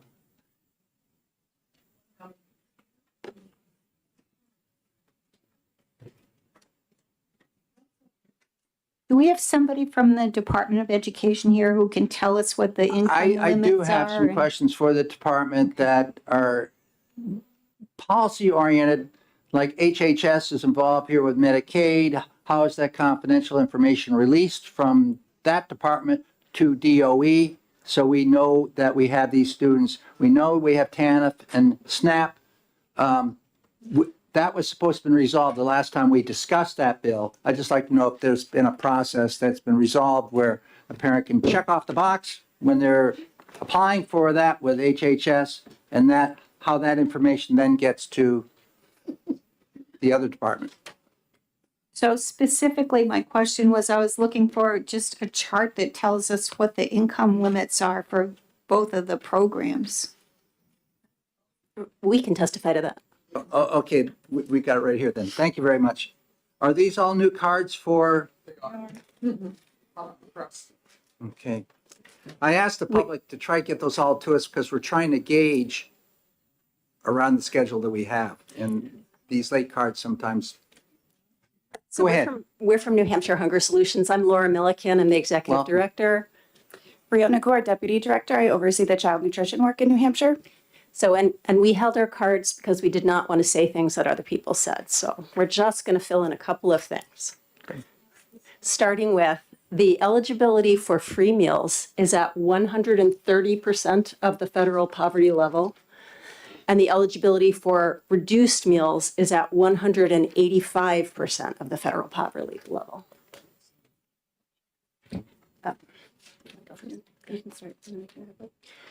I think it's worth pointing out why there are more children on Medicaid than there are on free and reduced meals. Children are often signed up at their first well child visit if they don't have health insurance. And many more families feel less stigma around Medicaid than they do around the free and reduced meal program. That doesn't mean that their families are any less living in need. It means that they're willing to give information to get their child health insurance. And for whatever reason, they can't or don't want to sign up for free and reduced meals. And it doesn't mean their children aren't food insecure.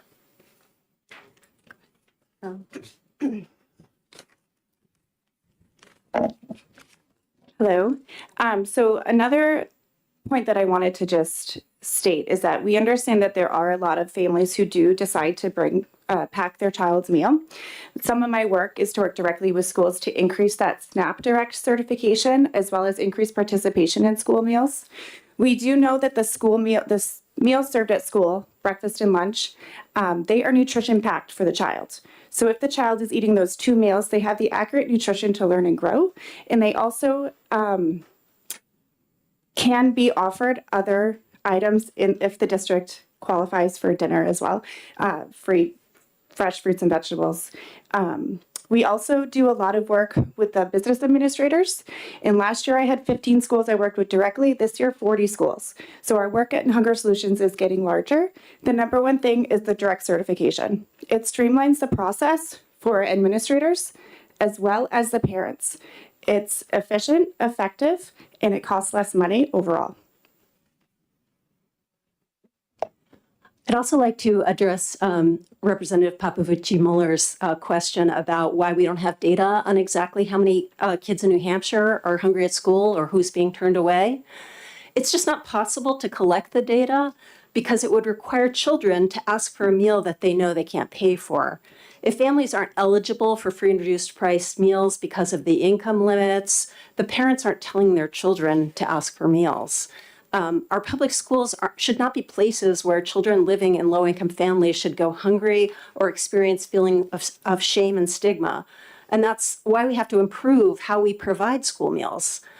And Medicaid Direct certification would do just that. The data we do have shows a significant disparity between children participating in lunch, where everyone eats and no one knows who's paying full price for lunch, and breakfast, which is often very stigmatizing. It's considered, free breakfast for poor kids. And also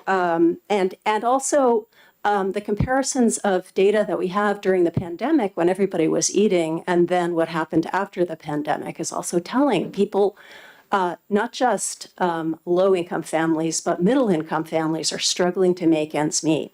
So this bill, though, would not raise eligibility in any way. This is just finding the kids and giving them the ability to eat. Their families can still say, no, we don't want to eat. That there's no part of this that requires children to eat.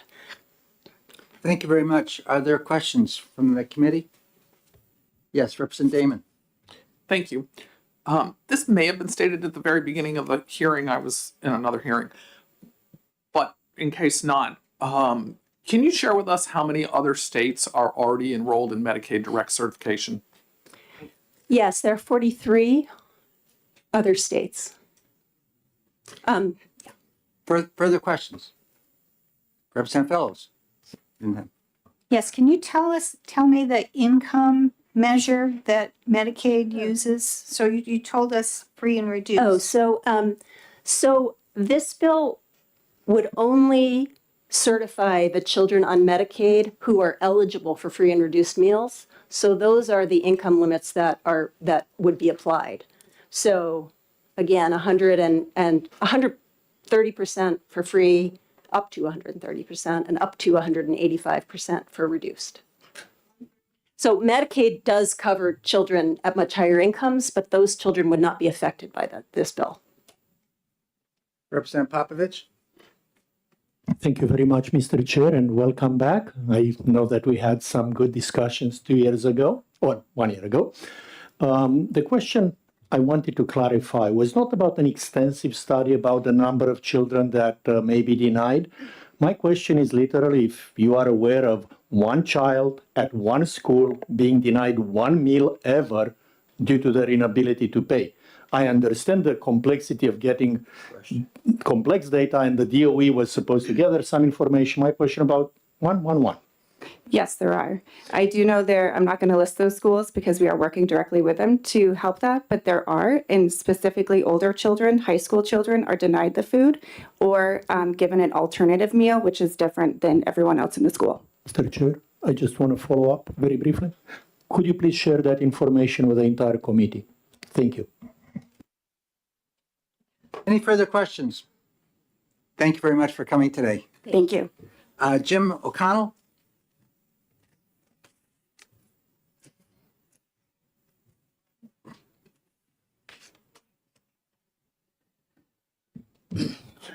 Chairman Ladd, members of the committee, thank you for having this hearing and allowing us to speak today. So I'm speaking in support of this bill. I know that a submission has been made. I'm the Vice Chair of the Manchester Board of School Committee, and we have submitted a letter in writing in support of the bill. I just have a couple of things to say. I wasn't here. I apologize for being late getting here. So I know you don't want people to be repetitive. So it's hard to avoid that when I don't know everything was said. So I'll be brief. To me, this should be a very simple thing. First of all, it's a bipartisan or a non-partisan issue. We look at the states that have already implemented this. They vary from states like New York and California and Pennsylvania to states like West Virginia and Kentucky. And as we just heard, 43 states are doing it. I would just like to point out there are significant numbers of kids who end up not getting or not qualifying for free and reduced lunch because the paperwork isn't submitted. And that was exacerbated because of the changes during COVID when the federal government allowed everybody to have free and reduced lunch. And so people get out of the habit of it. And that's exacerbated the problem. But, from the point of view of good governance and lean governing and saving money and doing, in the city of Manchester, we start every year with a number of percentage of kids on free and reduced lunch, and it rises throughout the year. It doesn't rise because there are more children coming who are hungry. It rises because efforts are made all day long to try to get people to submit paperwork. And in the city of Manchester, that amounts to right now, I don't have the exact number, but it's just above 50%. And that historically is a little under where it was prior to COVID. But let's just take the 50% number. That represents about 6,000 children. And while they don't all come one at a time, some of them might have, 2 or 3 from a family, but it's 6,000 pieces of paperwork that have to be written up, that has to be entered, there's data entry has to be done. And, you do 100 a week, that takes you more than a year. Maybe you should be doing many more than 100 a week, but it's a real issue. So it would actually make things much more simple administratively and save costs for the city of Manchester. I don't know if they'd be huge costs, but there's a cost saving, there's work involved in handling paperwork. Frankly, the more compelling reason is that we have children in the city of Manchester, and we know in the state of New Hampshire, who are hungry, who come to school hungry, and that's one of the basic needs that must be met before they're in a position to learn. And this is an easy, if you would forgive me for putting it like this to the committee, I think this should be an easy yes because of the benefits that accrue from having this bill and the lack of negatives. So I'd encourage you, I'll stop there because I don't want to repeat what other people have said, but thank you again for your time today, and I'd be happy to take any questions if you have any. Thank you for coming up. Are there any questions from the committee? Not seeing you. Thank you very much. Thank you, Mr. Chair. Rihanna? That's we did it. Okay, that goes with the prior with hunger solution. David Trumbull?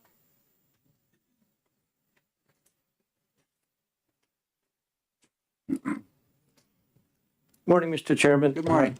I'm sorry I was absent. I was visiting. How things down where? Oh, good, good. Yeah, I was just off with the Senate Education Committee. They have a fascinating bill there. But I know that you've heard all about how many children this would affect and how important it is. But this being the Education Committee, I just wanted to make sure that you had lots of data on the educational impacts of being hungry. And I would reference you to a really good report by Feeding America. It's called Child Food Insecurity, the Economic Impact on Our Nation. It's a long report, but some of the highlights of it, they talk about math and reading scores. Between kindergarten and third grade, children who have food security gain 84 points, and those who don't only gain 73 points. So it's a significant loss there. Children who are food insecure and classified as hungry are twice as likely as those who are not hungry to receive special ed services and twice as likely to repeat a grade. So if you're looking, if one of the hesitations is, well, this is going to increase the number of students who get the free and reduced lunch amount under the base adequacy plus differentiated aid, it's going to cost the school money. If children are adequately fed, they will not need as much special ed services. They won't need to repeat repeat grades, that would save the state money. The study also talks about how school-age children who are hungry and at risk for hunger are more likely to have problems with hyperactivity, absenteeism, generally poor behavior and academic functioning than their not hungry peers. So all of those things are going into perhaps the need for additional services in the school or the need for paras. Food insecure children are twice as likely to have been suspended from school. That has a tremendous impact on educational outcomes, and 4 times as likely to have a history of needing mental health counseling. And there's a lot more in here where they document how all these things will save the state money. But I'm just saying, if your concern is finances, feeding the children, and you're looking at all these education bills, if we spend money on this, that, or the other thing, this is got to be one of the best cost-benefit analysis that you can get. Hungry children perform well. Imagine coming to the legislature and being here for testimony for 6 or 8 hours today, not having had breakfast, not having had lunch. By the afternoon, you would not be able to pay attention. How can children be expected to pay attention if they aren't adequately fed? And I guess the last thing is the governor has said that as a state, we have to operate like a family and we have to maintain within our family budget. If we are now looking at the state government as a family, the people of New Hampshire as a family, the very last thing we're going to do if we're good parents is have starving children sitting in school all day. So if we really are a family, we should feed the children. Thank you. Thank you, David. Are there any questions for him? Yes. Thank you. Thank you, David. Can you tell me the name? You read it really quick. I got the child food insecurity. Yes, it's called The Child Food Insecurity, the Economic Impact on Our Nation by Dr. John Cook. He's the project director in the organization that's called Feeding America. Thank you. You're welcome. Thank you very much. Further questions from the committee? Not seeing, thank you very much. And with that, I'm going to close the hearing for 583. The next that we have is coming up after lunch at 1 o'clock, which will be 6:46. Thank you very much, all of you.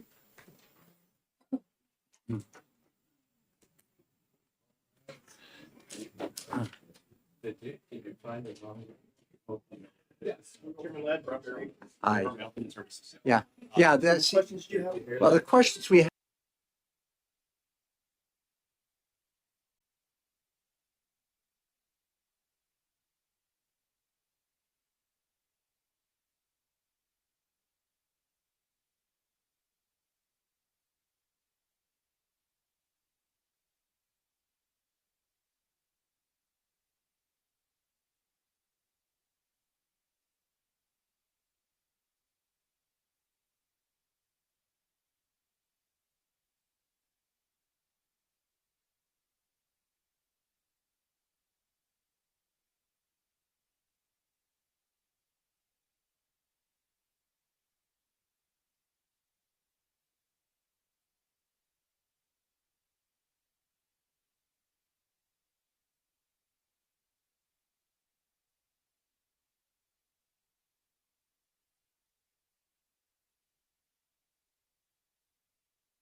I know. I got it.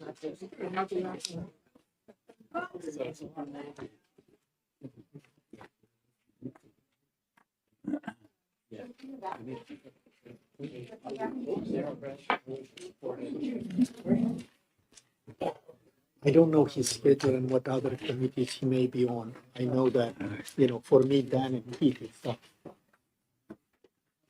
Okay, I'd like to go ahead and commence with our afternoon hearings here.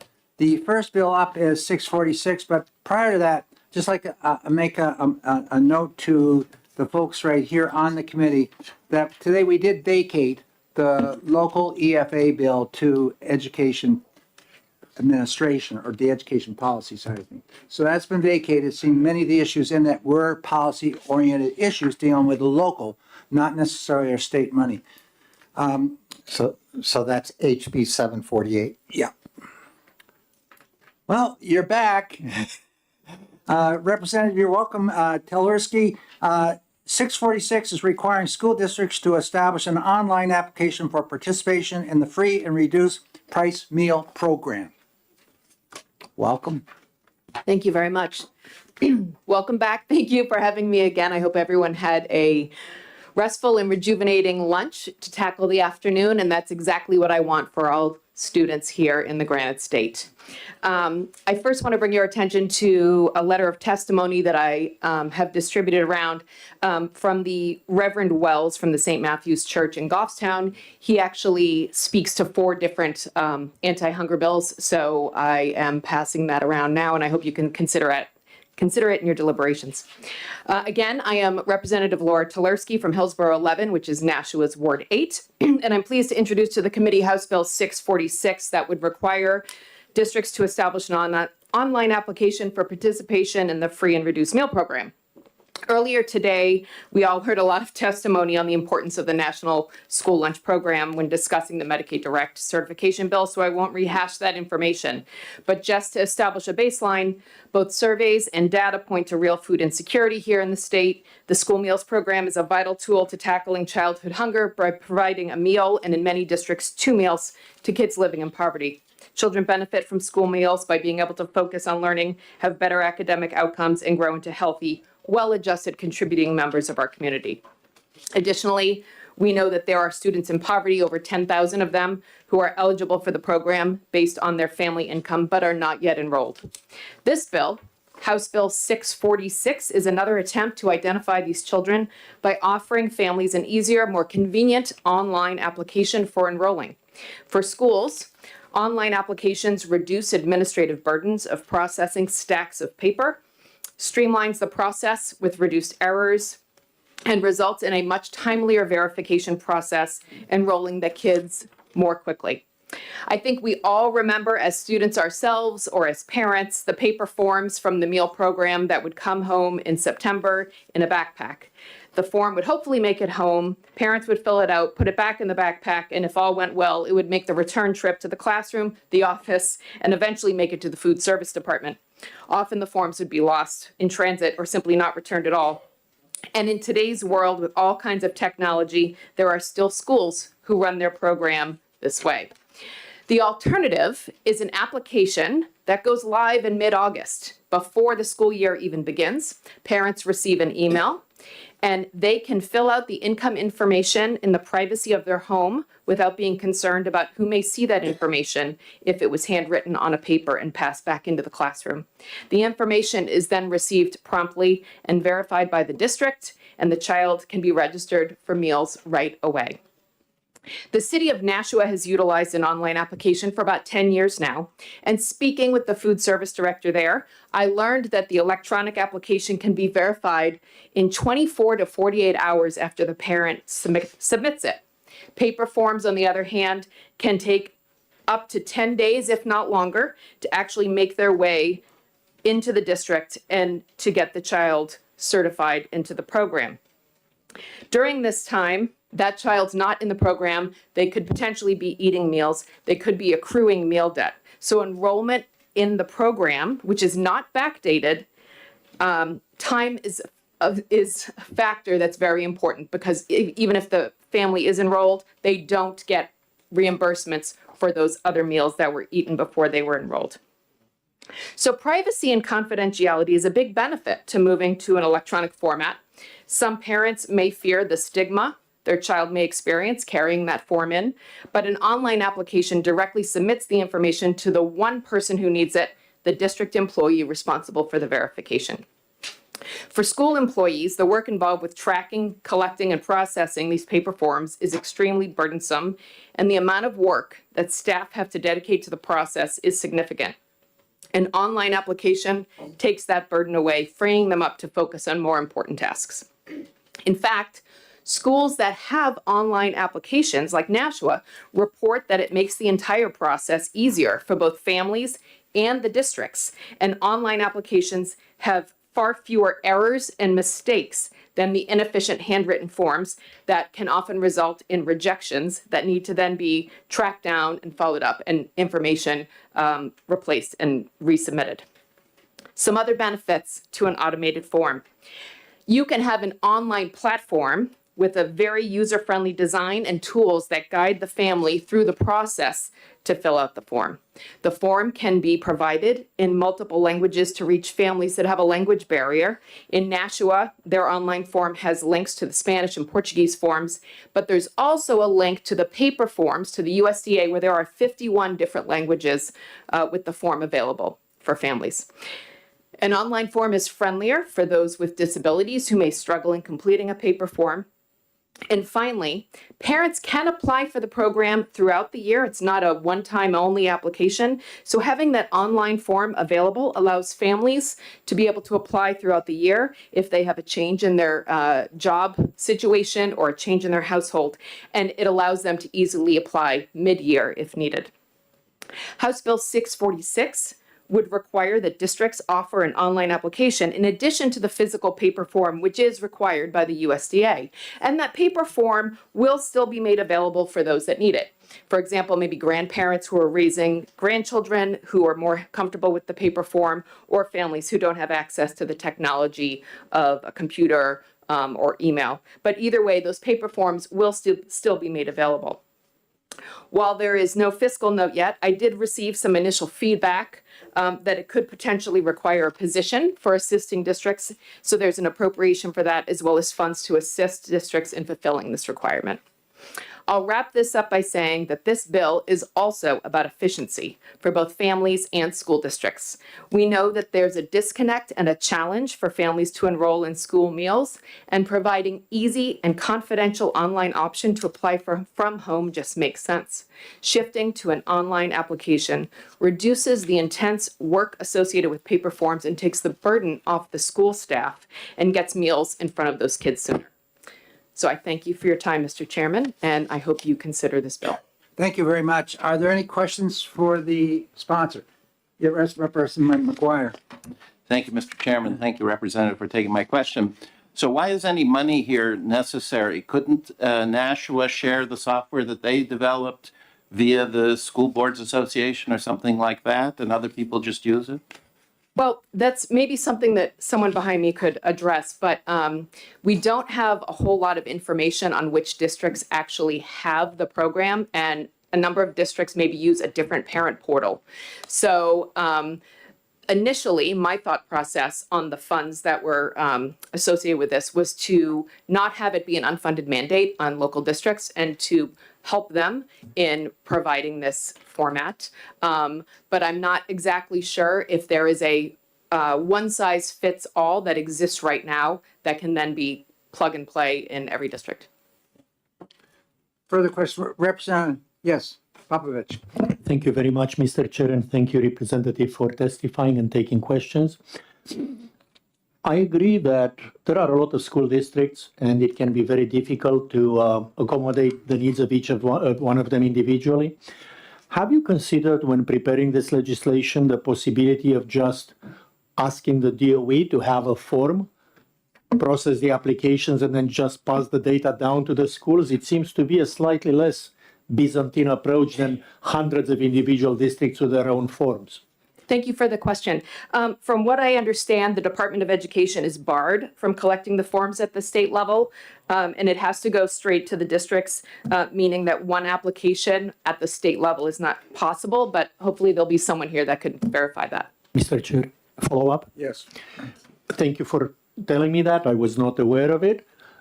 Under the circumstances, though, would it be still possible for the district, DOE, to maintain that portal and just have the data go directly to the district? I'm just trying to think around, to see if we consider the possibility of avoiding, again, hundreds of individual districts doing repetitive work that maybe could be done better in one place. Thank you. Thank you for the question. I think that is a great idea. The possibilities of that, I believe, are somewhat endless to try to make everything more efficient, and I would be interested in exploring it more. No, I was not able to dig deeply into those solutions, but thank you for the question. Thank you. Further questions? Don't see any. Thank you very much. Thank you so much. I appreciate it. The next card is Representative Kluger.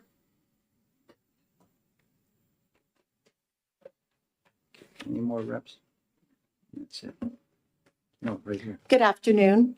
I'm Representative Kluger from Nashua Ward 3.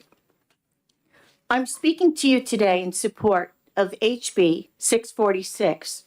Providing an online option for free and reduced lunch is a necessary and valuable bill that addresses food insecurity.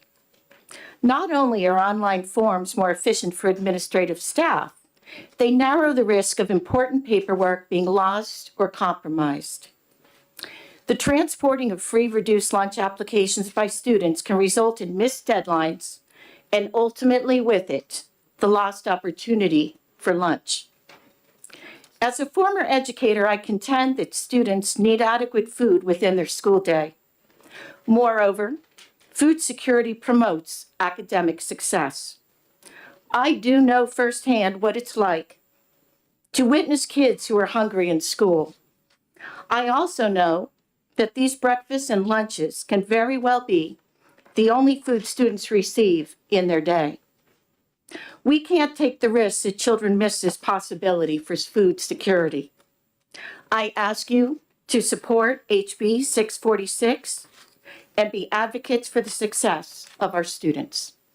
Thank you. You're welcome. Are there any questions from the committee? Not seeing any. Thank you very much. Thank you. Representative Christine Siebert.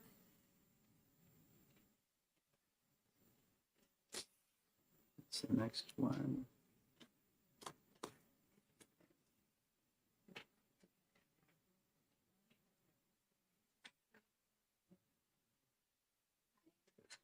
Good morning, everyone, or good afternoon, sorry. My name is Representative Christine Seibert from Hillsborough, District 21, which is Manchester's Ward 1. So I come before you today. I want to thank you all for being here. As a result of I want to talk first about Manchester's experience with this. As a result of implementing the online application program in Manchester, we can proudly say that more students are able to apply and receive F&R meals. Or apply for, sorry. This offers a better option of an entry point for families to apply for the program.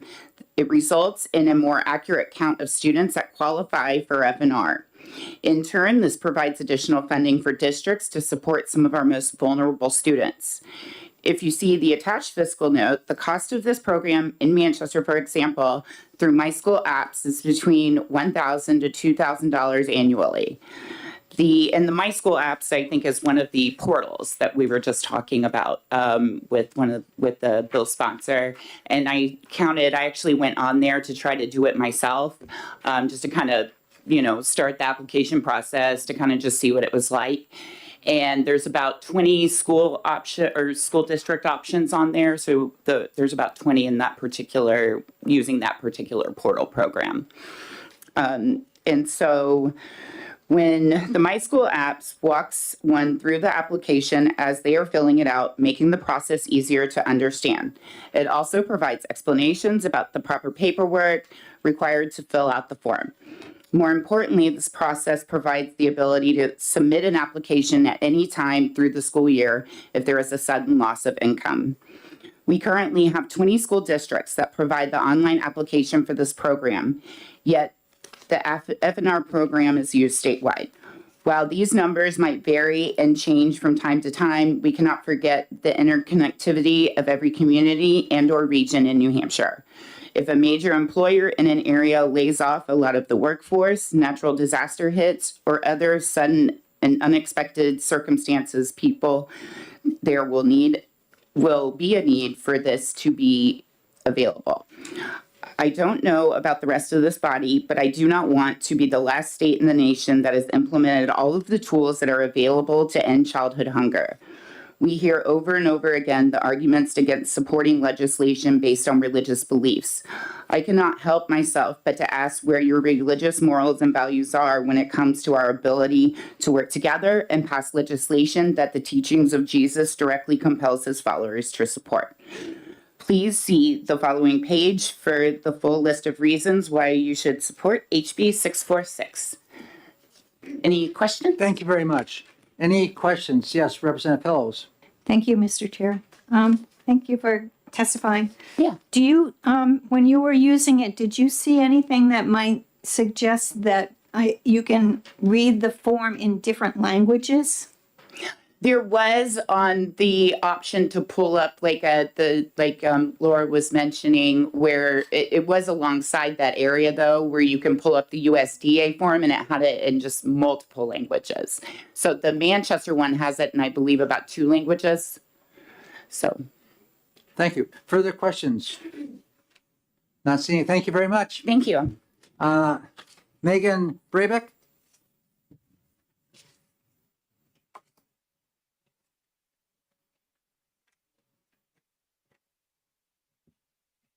Hello again.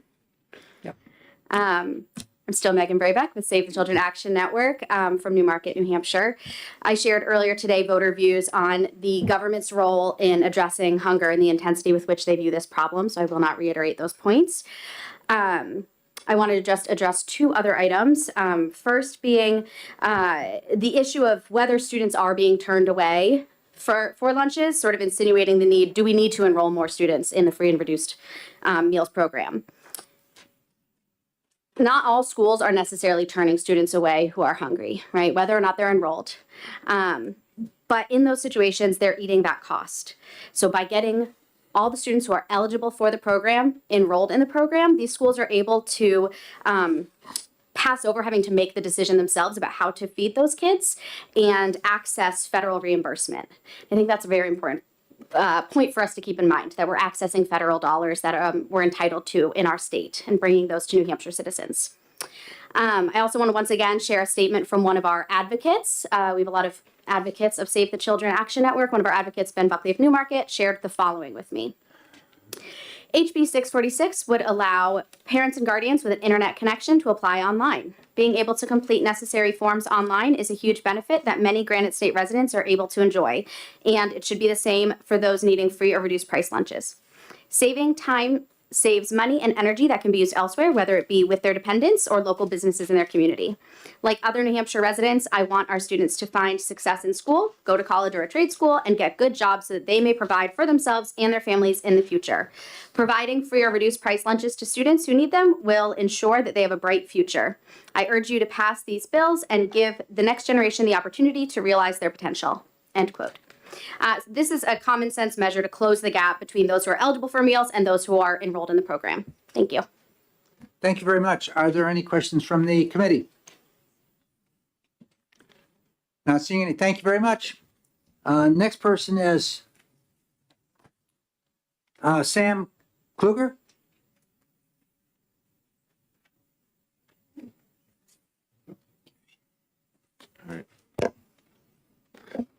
Good afternoon, everyone. Good afternoon. Thank you, Mr. Chairman. I'll be quick with you guys, but I support HB 646 and understand the importance of this bill. Not all that many years ago, I was a high school student who witnessed food insecurity every day. I made the decision to help another student who didn't have food or the money to buy it in school. I bought extra food and lunches to help him out. My parents noticed my lunch account was being deleted faster than it should have. Of course, I had to tell them what I was doing. My mom said exactly what I knew she would. Why isn't the lunch being provided? The truth is, the student didn't tell anyone and was likely embarrassed. Although I never asked, it is entirely possible that the free lunch form wasn't handed in. No high school kid is going to share that. Of course not. I continued to buy the lunches and was happy to do it. I can only imagine how that student must have felt, though. So let's work together to fight food insecurity and be cognizant that we've exercised all of our options. So please support HB 646. Thank you. What a nice student. Appreciate it. Thank you. Any questions from the committee? Yes, Reps Damon. Thank you, Mr. Chair. Thank you for coming and sharing with us. I'm wondering if you could surmise what would have happened if your friend didn't have a friend with the resources to help feed them. That's a good question. I think I hope someone would have helped him as well, but he might not have. He would have just either not eaten lunch, I guess, because I know he was a athlete as well. So going hungry while practicing football would not have been a good idea for him. So I guess he's just very fortunate that he got to know me. So that's a good question. I don't think, who knows? It's a good what if question. No system that you were aware of. No, yeah, there was nothing, yeah. Thank you. Yeah. Further questions? Not any. Thank you very much. Awesome. Thank you for sharing. Have a good day. Yep. Cynthia Thibault?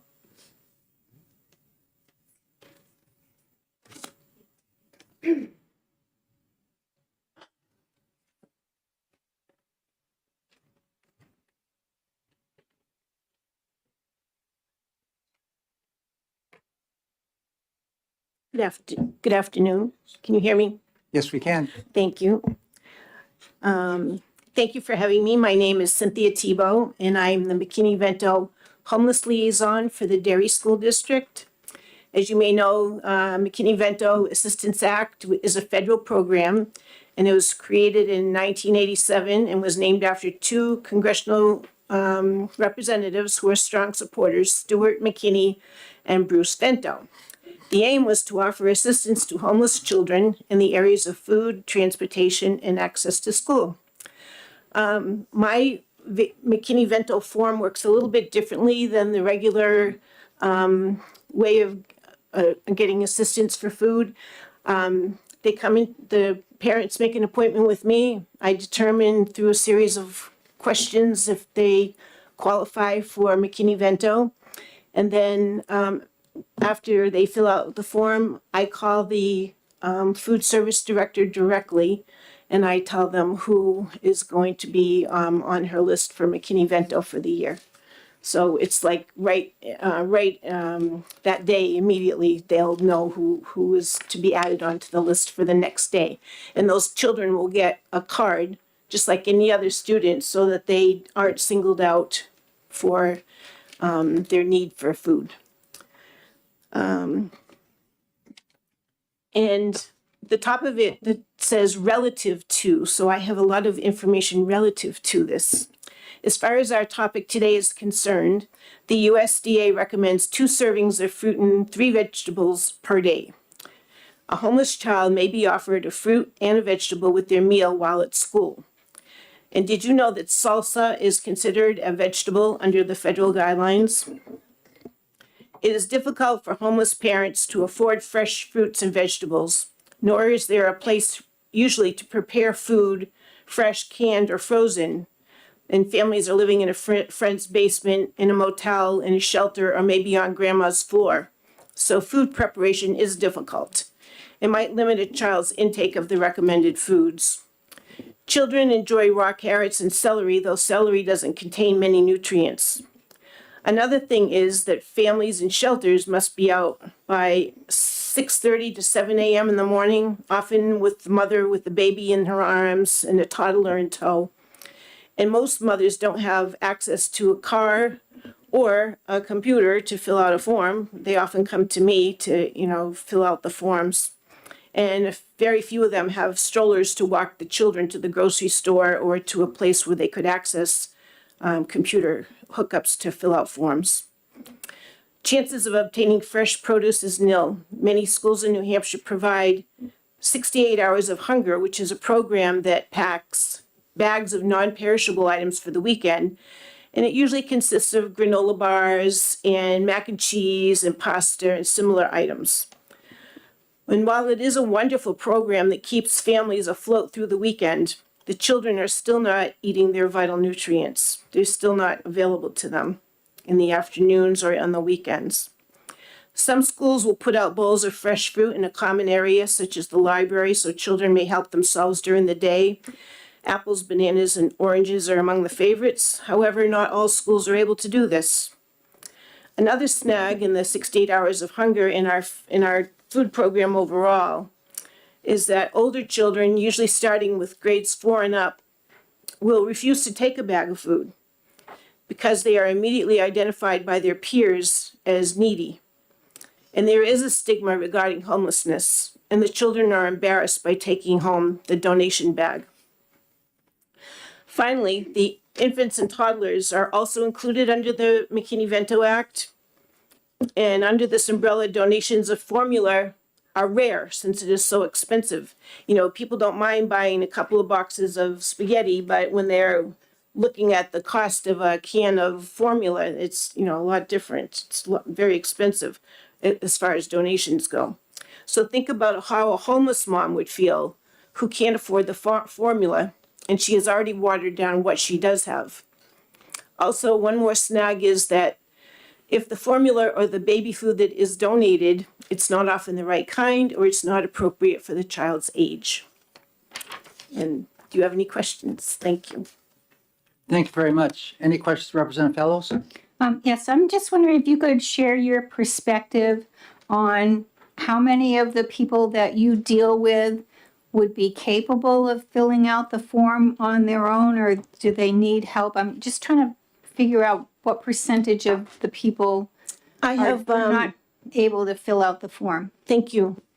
I have about 35 to 40 homeless families during the year, and I would say maybe 2/3 of them are equipped to fill it out, and the other ones are not really computer literate and they need assistance. Go ahead. If they had it on paper, or would they still need assistance? Probably. Okay. Further questions? I got one question for you. McKinney-Vento, where I've been, has been administered by the municipality. And is there a line of communications that you had directly working with the school districts to inform them we have these homeless children or the homeless families or needy families? I work directly in the superintendent's office. Okay. And I have another cohort that works at Pinkerton who handles the high school students. And I work with K through 8. And I also, if they have toddlers or babies, I also help out with that. And then Kevin McGrath at Pinkerton helps out with the, freshman through senior. Thank you very much. You're welcome. Are there further questions? Thank you. Thank you. Next card is Rihanna. Karen? Yeah, I know you've been here before. New Hampshire Hunger. Hunger Solutions, Riona Core, yes, New Hampshire Hunger Yeah, Solutions. yeah. Thank you, Representative. I'm here on behalf of New Hampshire Hunger Solutions. We are a nonpartisan advocacy group in New Hampshire across the street. We located in Concord, and I oversee the child nutrition portion of our work. Currently, I have 40 schools that I work with directly, face-to-face as well. I travel across the state to talk at council meetings. I also go to school wellness committee meetings, anyone who needs the understanding of free and reduced meal applications related to their school meal budget. Out of all of the schools that I oversee, all of them have some sort of alternate feeding process for their children. That may be that the teachers and the administrators are keeping a drawer that they purchase items for their students who are hungry that come in. I also do some food pantry work, and I have an outpouring of schools that are asking for food pantries in their schools. With this being said, I know there's a lot of solutions to end hunger in the children. This is just one system change that can help increase the access for individuals and streamline the process for those administrators who are working with free and reduced meal applications. It's way more efficient, like Laura Tularski mentioned. We also want to state that it's confidential. I do have 3 children at home as well, age range from 5 to 11. My middle schooler will not bring papers home. I don't know where they go. The free and reduced meal application has been sent with him. I don't receive it. It's a crumpled up ball somewhere. I don't think I'm going to send my personal information in with my middle schooler, and it's really hard to send that information with my kindergartner. The stigma around the free and reduced meal application is very high. That child isn't labeled as free and reduced, and I don't want my children to be labeled before they even have a voice.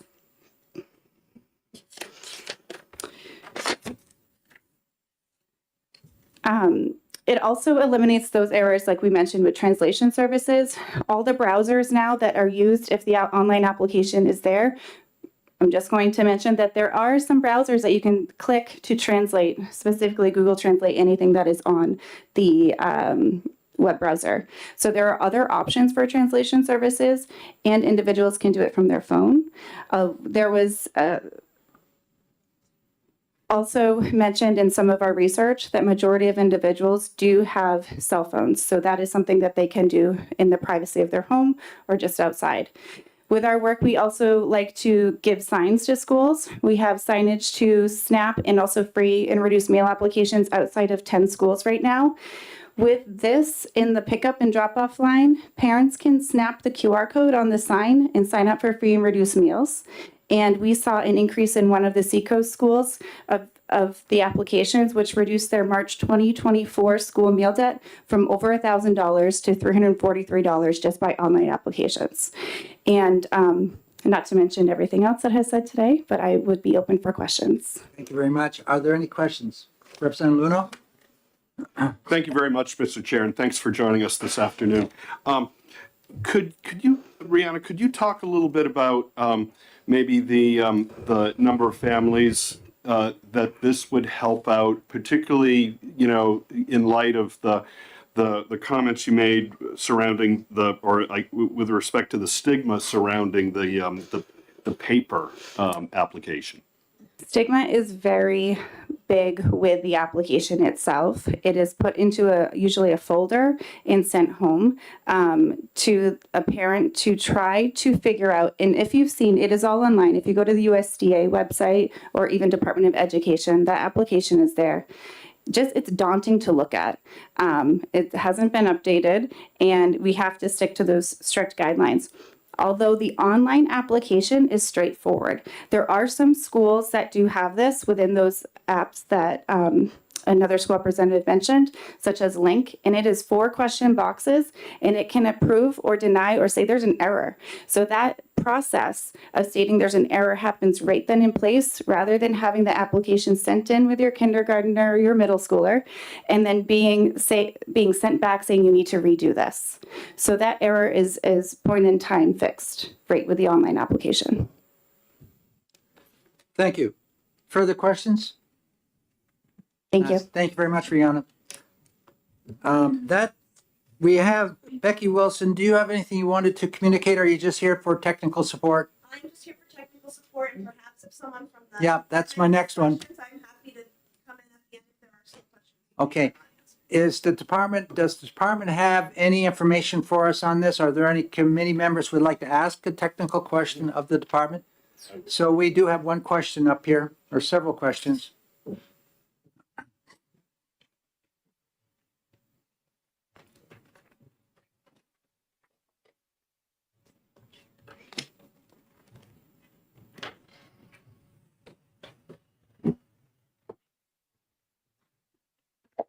Good afternoon. My name is Kelly Rambo. I'm the Bureau Administrator for the Wellness and Nutrition Bureau at the department. Melissa White, Division Director for Learner Support at New Hampshire Department of Education. So do we have a question? Do you have any technical information you'd like to impart, or would you like to just take the questions? I think that we have provided everything in the fiscal note, so we'll be happy to take any questions that Okay, you there have. were some questions. Representative Luno. Thank you very much, Mr. Chair. Thanks for being here this afternoon and for taking some technical questions. I want to sort of drill into the fiscal note a little bit. It says down here, software indeterminable up to $1 million, and then software $1 million for the biennium ending June 30th, 2027. Just wondering where the $1 million came from, given the fact that the Department of Education created a software platform so that every high school graduating senior can take a dubiously, effective immigration and naturalization test exam as a graduation requirement, and the department was able to create that software platform for $500,000 is what we heard last week. So I'm wondering why this one costs so much more. Sure. Thank you for the question. I'd be happy to answer that. So the fiscal note is related to at the local level. So due to the RSA 189-68 for student privacy, we are unable to have that application at a state level. So the fiscal note is related to that dollar amount is related to the local level. And currently right now, as testified before, there are different data platforms that each local level has. So we don't currently have the information on what particular data platforms that each local level has. So it's indeterminable for us to know how much that cost would be. Some might use My School Meal apps, some might use another platform. So there's different prices that are associated with that. So that's where that number is coming from. Yes. So thanks for that. But I thought that that basically went, for instance, with the paper forms, that those were filled out and collected locally, and then information was transmitted to the department so that some sort of connection with USDA guidelines, and so that it was still managed through the state. And so I'm wondering why that couldn't be done here, since it appears to be that way with the paper form. Sure. Thank you for the question. That's aggregate data that we're getting from the local levels on that. That's not family income information and all of the other items that are listed in that specific RSA related to student privacy that we cannot collect at the state level. Thank you. Further questions? No. Any other further questions? Yes, Representative Damon. Thank you, Mr. Chair. Thank you. Following up on Representative Luno's questioning. So is the $1 million projected expense for software based on needing to provide software for every single school district? Thank you for the question. That is what we were going, if we had to give a some sort of dollar amount, and we don't know those districts that currently have that. So that is exactly what we were giving a dollar amount on, assuming that districts do not currently have it. They would need some sort of startup cost for that. Additionally, there are yearly maintenance costs that schools might need in order to continue the application process as well to make whatever upgrades that might come from a USDA standpoint or even just data standpoint. Yes. Is it correct, however, based on what you just informed us, and that we have already heard and know that there are a number of schools, perhaps many, who do already have online applications. So those schools presumably have a software system. So this number is the estimate if you were creating a system for the entire state, and therefore this number is more than what it would actually be in practice. That is correct. We do not have the data on those that currently have an online application at the department level. Can we ask you to get that data? Oh, sorry. What you want to do is you want to basically ask me, and then I will Right, make sorry, that request of them. Sort of thought out loud. Yeah. So that would come after this right here. Thank you. Yeah. And so do you have a follow-up question? Good. Yes, Mr. Chair, would you be able to request that they acquire I heard the data question. of how many districts got have it. online meal applications currently? I got it. Further questions, Representative Burton? This is a naive question, but why do you need a piece of legislation to improve the systems you're working at the Department of Education? And presumably, if this bill doesn't pass, you won't be able to do it?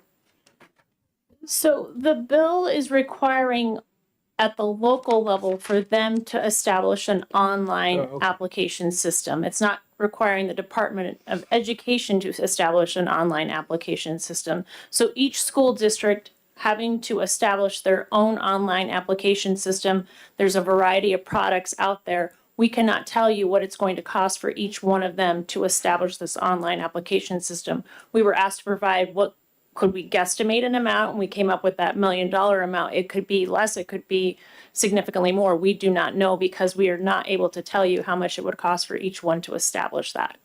Okay, well, thank you. Representative Pillows?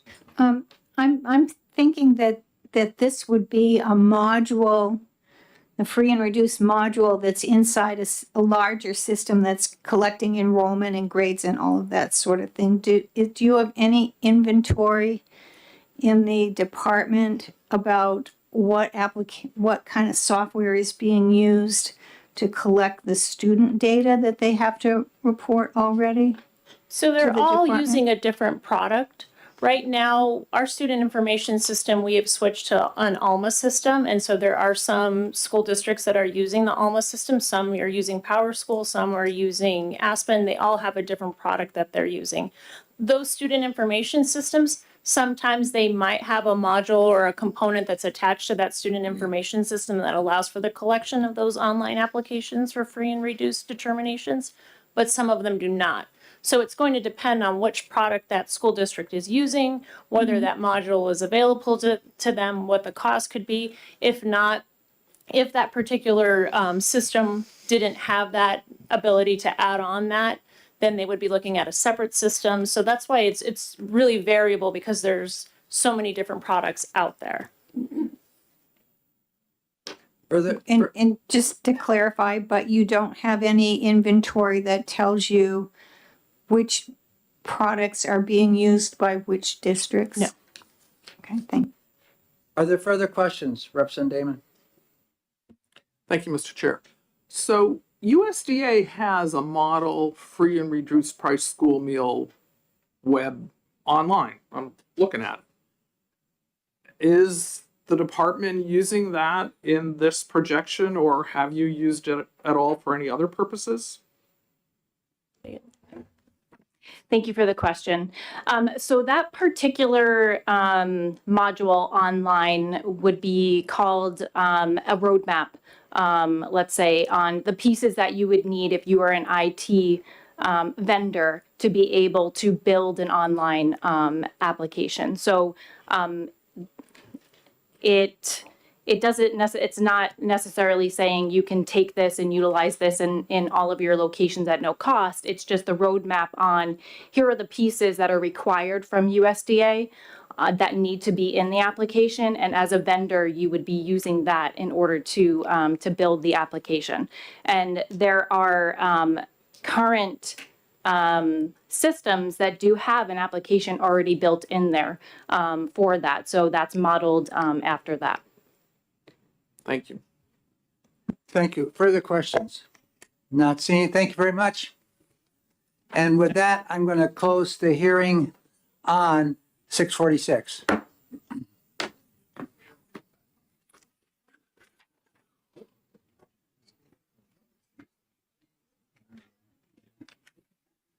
And we're going to go directly into HB 703. HB 703 is relative to prohibiting school districts from denying meals to students with unpaid meal balances and making an appropriation thereof. Okay, 703.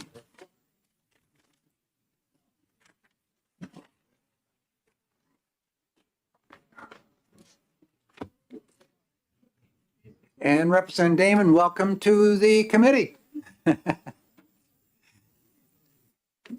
Thank you, Mr. Chair, for the welcome and the opportunity. For the record, State Representative Hope Damon, Sullivan County District 8, the 9 towns of Ackworth, Langdon, Leominster, Goshen, Washington, Springfield, Sunapee, my hometown of Croydon, and the city of Claremont, where we want to feed kids. So, HB 703, this is school meal day,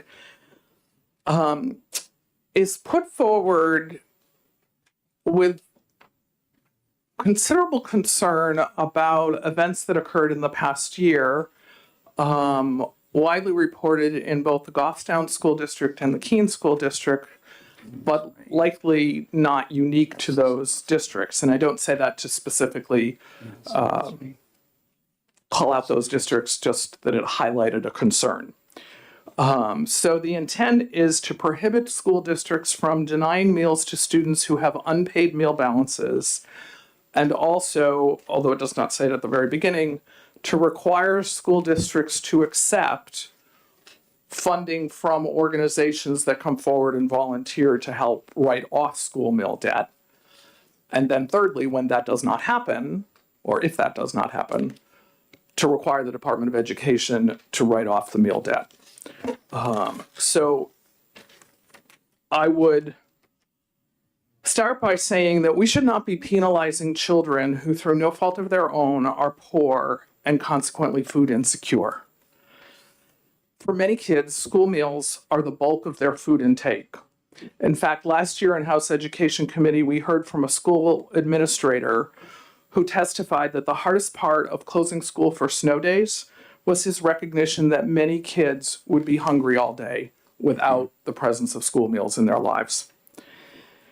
Given the low income criteria for free and reduced meals, and as we heard this morning, it's 130% of federal poverty level to qualify for free school meals. It's 185% of federal poverty level to qualify for reduced price school meals. Those income levels are very, very low compared to the cost of supporting a family today. We all know that the price of eggs and everything else in the grocery store is more than it was 2 years ago, 5 years ago, 10 years ago. Those income levels have not been increased. I believe it's about 15 years. Don't quote me exactly on that. I meant to look that up. But they have not been increased recently. They do not correspond to today's cost of living.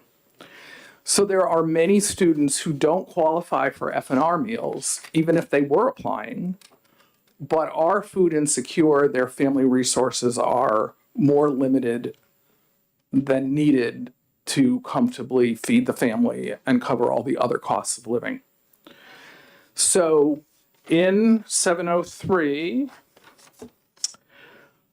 the first part is not a cost. It is about making sure that we don't stigmatize kids. I am the daughter of a school food service director, so I grew up with school meal discussions in my home most of my life. I'm a dietitian. I worked all my career at helping people take care of themselves, including some work with hunger agencies and with people who did not have enough resources. The idea that we would shame a child by identifying them with a different meal or a wristband or any way, kids are smart. They know what's going on. They see who is being treated differently in the lunch line. We need to make it very, very clear that that is not acceptable behavior. And so that's line 5 and 6 in the bill. You can't deny a meal to a student. You can't serve them an alternative meal because they lack funds or have a meal balance. And further on lines 10 through 13, no tokens, no stickers, no stamps, no putting their name on a list at the cash register or the checkout station that a probably very well-intended and kind lunch person, employee, is scrolling down the list to double check whether Johnny is still on there or not. And all the kids around know that Johnny's poor. I have not seen this next section happen in New Hampshire, but this is modeled on North Dakota legislation and other states. And there are places where schools have limited student participation in any activities outside of the basic academics if they have an unpaid meal balance, like they can't participate in sports or the school play or go on the field trip. That's wrong. And when we pass 703, that won't happen. And further, we cannot require schools to work off their meal debt. This is not the 1940s or 1850s. This is today, and we don't have child labor, or we shouldn't, to collect the trash through the school or something similar to work off meal debt. The bill does require that schools develop an outreach plan to encourage parents or guardians to apply for the FNR lunch program, meal program. And as other bills today have addressed, there are a number of ways we could improve how we do that. It also prohibits the school district from using a collections agency to collect unpaid school meal debt. And when this bill passes, that won't be necessary because we will be providing for it. And I mentioned the voluntary donations. Okay, so then I am going to acknowledge that I have not prioritized adequate amount of time on this fiscal note, and quite frankly, it's troubling to me. I think there will be further discussion and a revised one presented to you because the numbers seem to be based on the total number of meals, breakfast and lunch, that are not fully paid by the federal government or existing programs. Well, lots of those meals are paid for by families. Not everyone's food insecure. So I don't think the conclusion in here is valid with respect to those who did it, and I have not yet talked to them. So I apologize for not having that clear at the outset. With that, I will just say that I can't imagine what it is to be a hungry child and actually try to behave and learn. So I appreciate your support and hope we can work through this to make it better. Thank you very much. Are there questions of the representative? Yes, Representative Popovich. Thank you, Mr. Chairman, and thank you for testifying and answering questions. Could you address the need for 1 Roman numeral 8H, which authorizes the schools to complete the application for free meals for the student pursuant to Title VII and so on? Line 20, thank you for your question. 25 and 26, yes, thank you. So currently, schools are not permitted to complete the application other than by assisting the parents. This would authorize schools, if they have the valid information, to be able to fill out that form to apply for the FNR. Yes. Thank you. And this is the only follow-up. I'll save the rest for work session. How would they get that information if the parent didn't submit an application? I'm just trying to understand the scenario in which this will be useful. And I'm done. This is it. Last question. Thank you. It is fine. That's a very good question.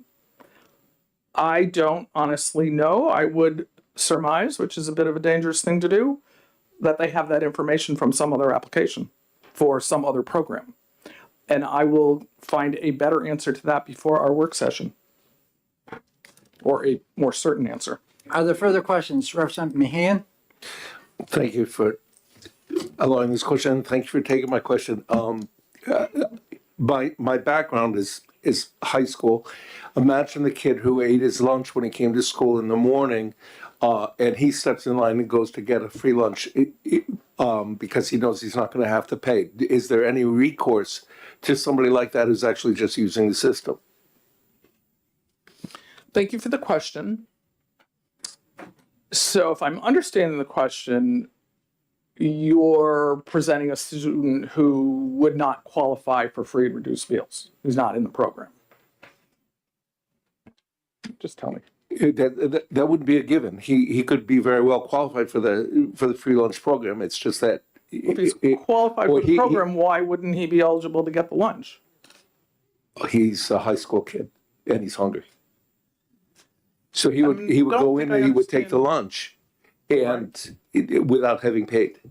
And so, I mean, I see this happening. I mean, I see it happening anyway. Where the kid knows the system, he's going to use the system. So I think, Representative, that you are suggesting that a hungry student, if this bill were to pass, would use this to get more food than they're entitled to. Is that what you're asking me? I'm wondering if the lunch knowing the game would have a recourse to say, no, you can't have this lunch. The point of this bill is for hungry students to be fed so that they can then proceed about learning.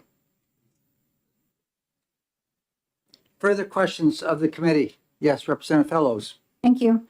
Do you have any information on which schools maybe do not participate in the federal program? Because there will be kids in those situations that are not getting fed. And I assume this applies to charter schools and districts. Is that correct? Thank you for the questions. I don't, off the top of my head, have a list of the schools in New Hampshire that don't participate in the federal school meals program. It's very short. The ones that I'm aware of, in fact, one is a town in my own district, Croydon, which is a very, very small K-4 school. It has less than 30 students. And they have found it's actually not cost effective for them to participate in the program.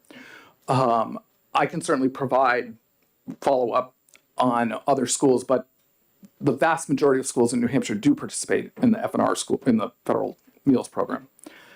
And your second question was, well, as we know in our statutes, if it doesn't specify charter public school, then it doesn't cover charter public schools. So in fact, this does not apply to them. What I just said about the majority of schools participating in the federal meals program was in reference to non-charter public schools. The charter schools are varied, and I don't think I can accurately speak, at least not numerically, but most of them I think don't do FNR. Are there further questions from the committee? Representative Luno. Sure. Thanks very much, Mr. Chair. And thank you for taking my question and for bringing this forward. So in a state that all in spends north of $3.6 billion a year on public schools, is the fiscal note here, even when you're sort of questioning, does it seem like short money compared to what we're currently spending and how improving student outcomes, particularly among students who are hungry, it just seems like short money given what we're already putting in. Thank you for the question, and emphatically yes. This is a very small investment for the outcomes that it would provide. We heard this morning, and I think many of us know from other experiences in learning, that children who are well fed have less behavior issues, have less special education needs and costs, require less staffing, and succeed more.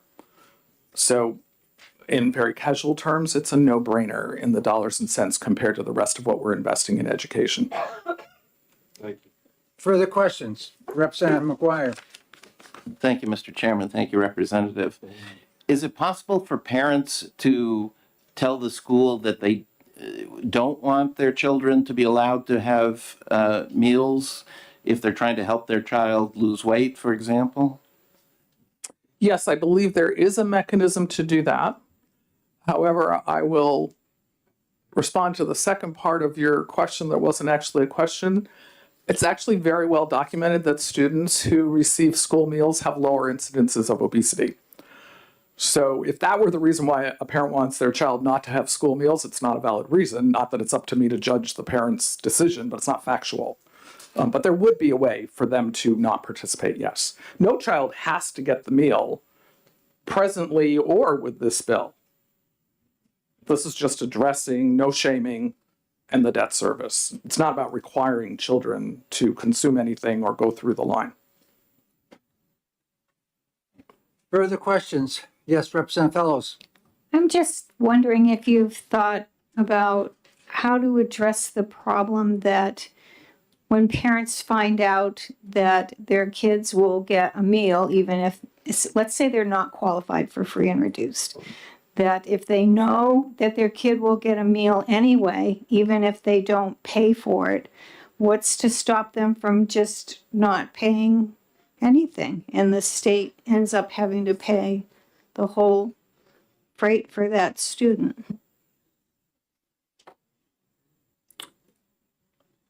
I think that that will happen to some extent. We would either accept that as that student is fed and that is a good thing that that student is fed for all the reasons that have been stated. Or I suppose a district could decide to communicate with the parent about that. I personally don't have language to put in the bill to say how do you penalize in that way. There's no program that doesn't have some person who takes advantage of it, but mostly they wouldn't. Thank you. Further questions? Thank you very much. Thank you. Yes. Oh, go ahead. Thank you. Thank you for taking my question. Just really quickly, would this bill, would this bill prohibit the school district from checking in with parents about an unpaid balance? No. Thank you. In fact, parents should, districts should. And most do. Further questions? Thank you very much. Thank you. Representative Woodcock?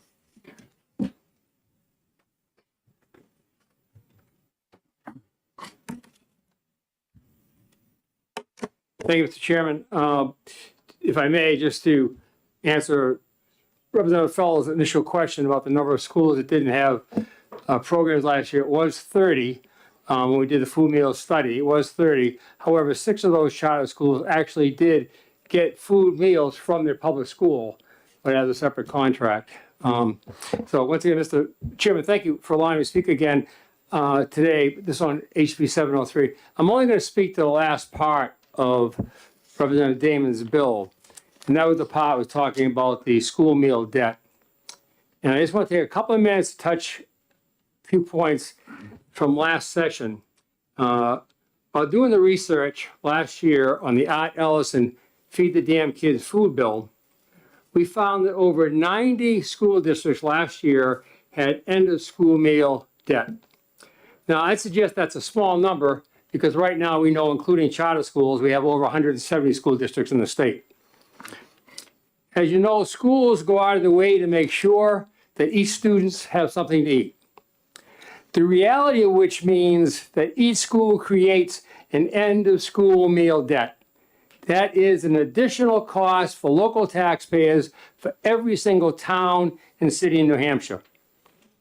Second, this morning, when you heard testimony on direct certification, I would suggest to you that those students that are entitled but not enrolled in the free and reduced meal program are exactly the same students we see in schools, in elementary schools, the middle schools, in the back of the room, hungry, not eating, and someone says, geez, have you eaten today?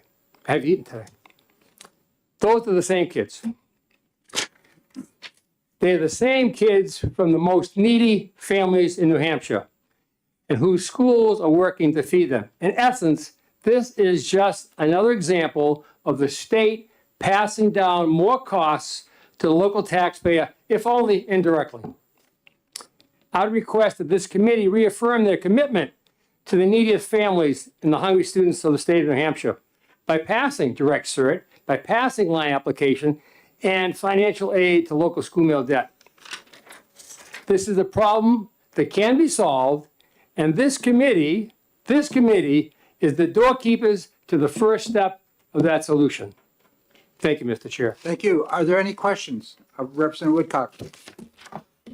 Not seeing you. Thank you very much. Thank you, sir. Thank you, Doris Uhensi? Which bill is this one? Oh, that's 6.5. Yeah, that's 656. We're on another bill right now, 703. Yeah, we've closed 6, that would. Yeah, which bill was that, 656? Yes. That's the next one. I'd like to have Megan Braybeck.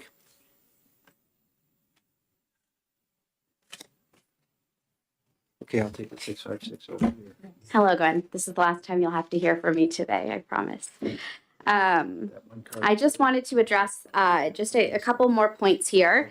The first I wanted to share is actually more of a personal reflection. In addition to this being, my line of work, advocating for kids' issues here in New Hampshire, I'm also the daughter of an elementary school teacher. My mother did her student teaching in Chesterfield and then taught in Marlow, New Hampshire for a number of years before moving out of state. And if you folks are familiar with that area, that's a very rural Title I school. And she is not alone in sharing the story of bringing food to her classroom, knowing that kids are going to be not eating at lunchtime for whatever reason, and are going to be hungry in the afternoon and acting out. And if she wants to get through her curriculum, she needs to have snacks available in the classroom. Teachers cannot afford to be holding up this system on their salaries, and we shouldn't be relying on stopgap measures like this and the kindness of our educators in lieu of fully fleshed out systems. So that is just one point I wanted to share. The second I wanted to share is just in response to Representative Weinstein's question that this bill only addresses the student's experience in the lunchroom. The school can still attempt to collect from parents. My understanding is that the schools can even take parents to court.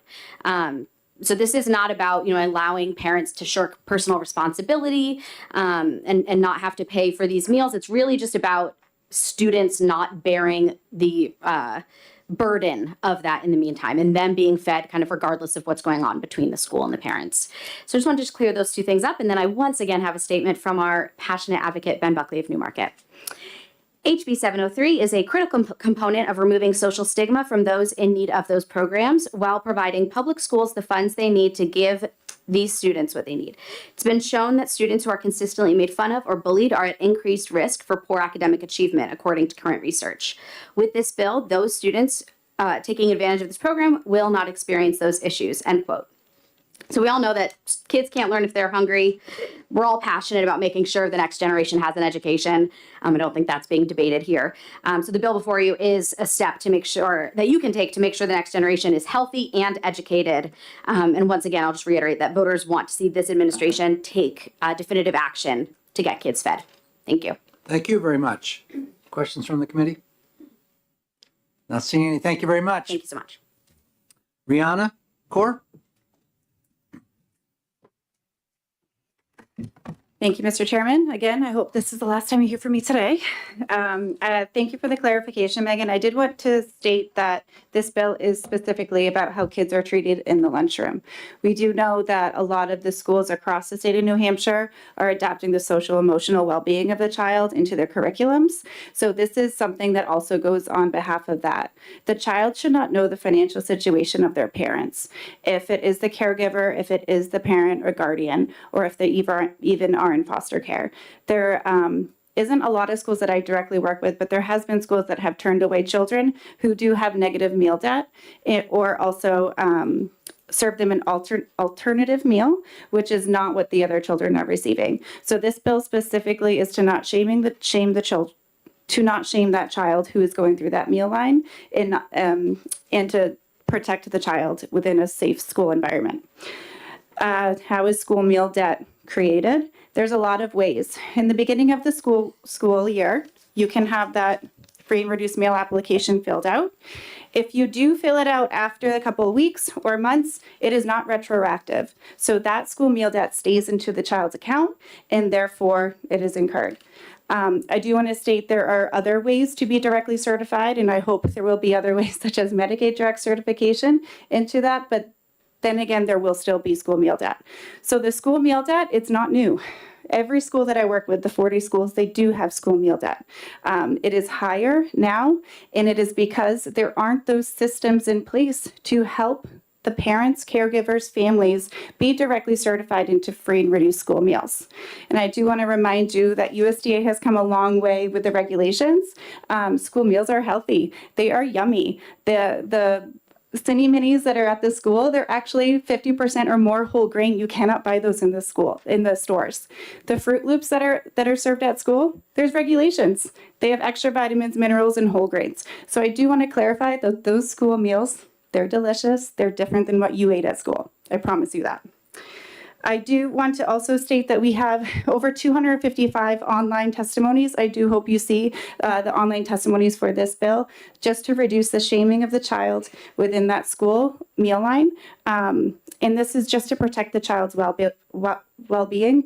We do see that if a child is turned away once, they are not going to go back into that line, even if there is money on their account.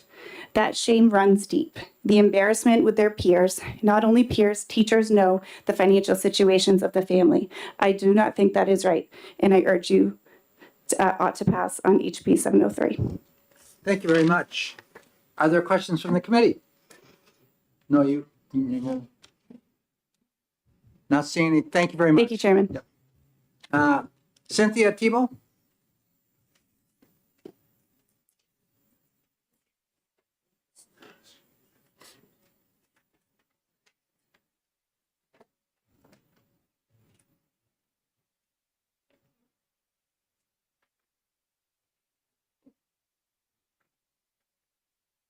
Good afternoon once again.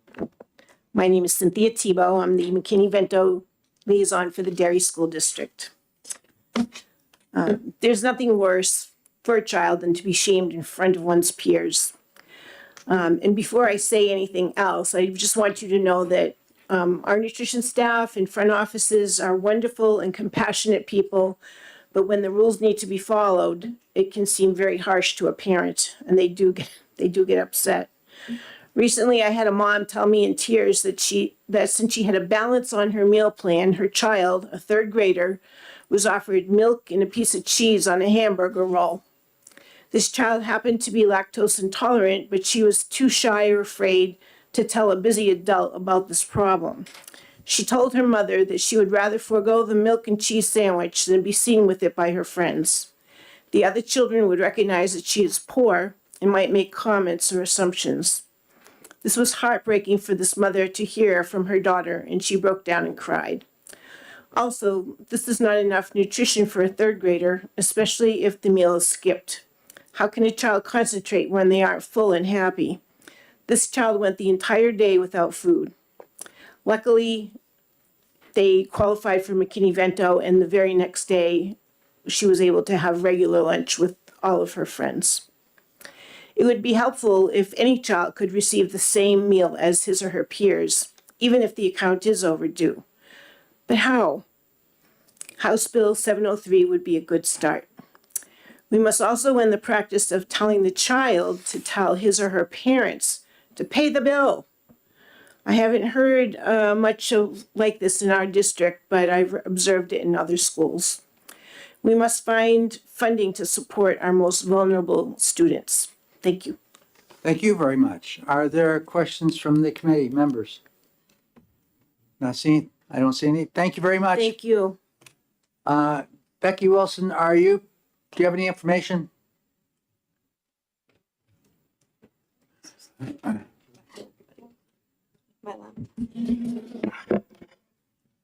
Good afternoon, Chairman Ladd, members of the committee. For the record, I'm Becky Wilson from the New Hampshire School Boards Association. We are not taking a position on this bill, although we certainly support the underlying goal of this bill, which is to make sure that students are not taking on the consequences perhaps of issues that have, adult decisions involved with those. I did just want to speak for a moment about the reality of unpaid lunch balances and to just give some context to the conversation about why the appropriation or the opportunity for this bill to be able to allow the department to draw funds to pay off unpaid lunch balances would certainly support students not being in the position of having to deal with some of these things. Unpaid lunch balances, as many of you may know, are a real cost in many districts. Just last year, Some of the districts that we have as members had unpaid lunch balances of $92,000, $61,000, $55,000, $30,000, $39,500. One district in the first 3 months of school has accrued $15,400 of unpaid lunch balances and $37,000. These are not big districts, other than the 92,000, but these are real funds that the taxpayers and the school boards are having to go back to their local communities to figure out how to handle unpaid lunch balances. So certainly the second part of this bill, allowing funds to be drawn to pay off by the department these unpaid balances, would certainly alleviate some of these issues that I think this bill is trying to address. We certainly want students to be able to be fed regardless of what their household income is and things like that. Districts, I think, based off of these numbers, they are feeding kids and erring on the side of taking care of students versus making some financially driven decisions that could be discriminatory or call a student out accidentally, et cetera.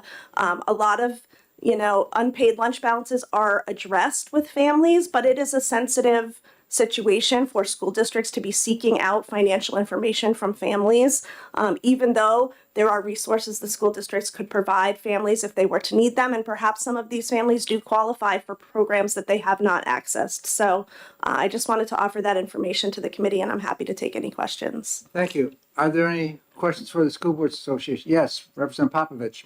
Thank you, Mr. Chair. Thank you for being here and thank you for testifying.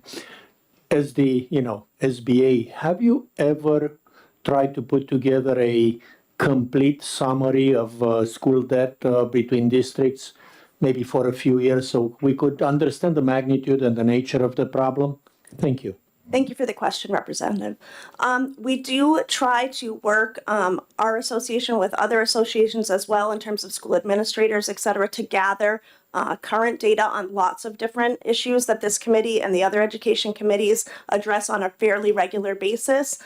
We do try to get that information. It would be fairly accessible for people to go to their local school board budget and find unpaid lunch balances. That is something that comes up very frequently at school board meetings, but there is no one place that is housed, so to speak, in terms of a statewide district comparison of unpaid lunch balances. Also, depending on districts participating, as you heard previously in the national programs, some districts choose not to simply because the federal program has certain limitations. They don't want those for their students, so they opt not to participate in those programs, but it does not change the fact that there's unpaid balances in many, many districts across the state. Further questions? Thank you very much. I don't have any other pink cards on this bill, so I'm going to close the hearing down. And then we will go into the second to last bill for the day. It's HB 656, relative to the authority of local school districts to accept federal grants.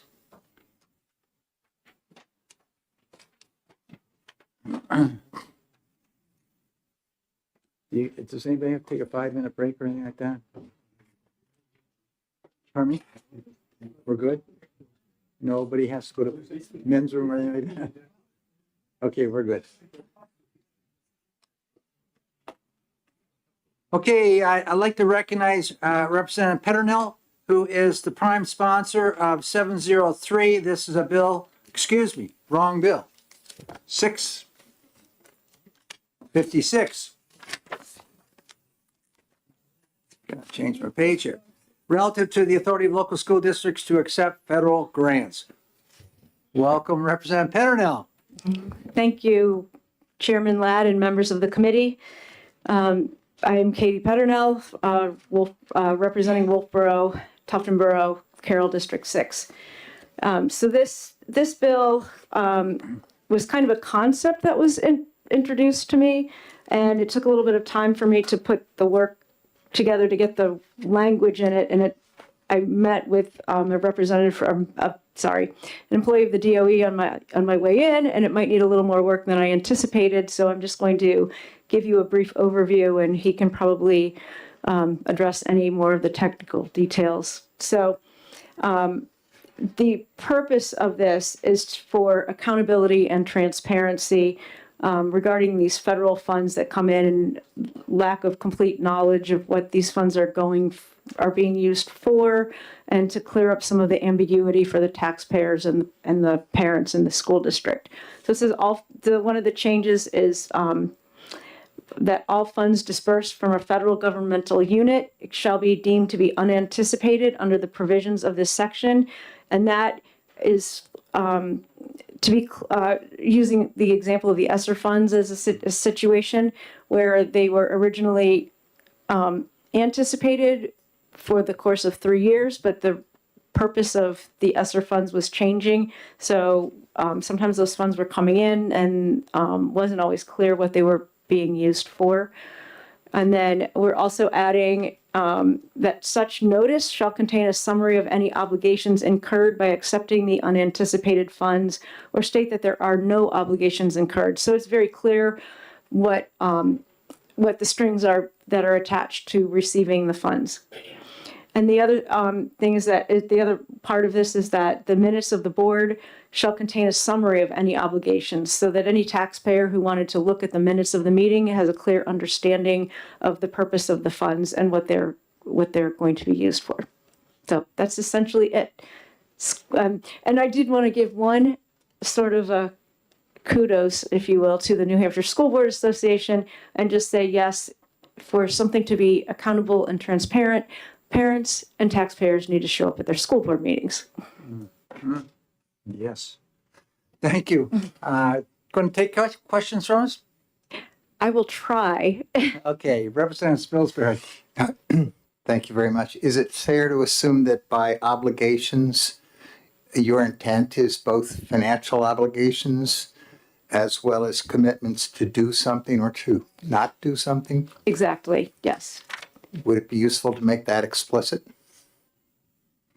Possibly. I'd be open to any amendments or suggestions. Yes, it definitely needs some clearing up. I'm happy to work further on it.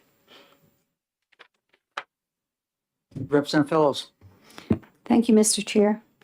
So having worked at the Department of Education, I have some background on this. So has somebody explained to you that most of the money that comes from the federal government, Title I and Title II, that under normal circumstances, and the COVID situation was not normal, that those funds are anticipated and put in the local school budget that gets voted on, and that what that money is used for, it's not going to have detailed information in the minutes, but in very, very detailed explanations of every dollar. The State Department of Education collects a budget from the school district on how they're planning to spend that fund, and that they get reimbursed for spending it in all those different minute categories. And if they want to make any changes to the budget, that gets approved also. Thank you for the question. On the way in, I believe your successor from the DOE explained all of that to me, so he can probably go into that in further detail. Thank you. Representative Pattern, I have one question for you here. If I, as a school district, receive these funds and my school board approves the use of them, must I consider any future obligations that the result of the using these funds may be incurred by the district, i.e. labor? I would think so. That's as much as I can elaborate. I would think so. Yeah. Future obligations. Yes. That's what I would, yeah. Thank you. Further questions? Yes, Representative Luno. So thank you very much, Mr. Chair, and thank you very much for joining us this afternoon. What are public schools in New Hampshire currently receiving on an annual basis from federal? I honestly don't have an answer to that. Ballpark? And I don't have a ballpark. 300 million? Mark is there. No? Not that. All right, thank you. Thank you. Further questions? Not seeing. Thank you very much. Representative Dry.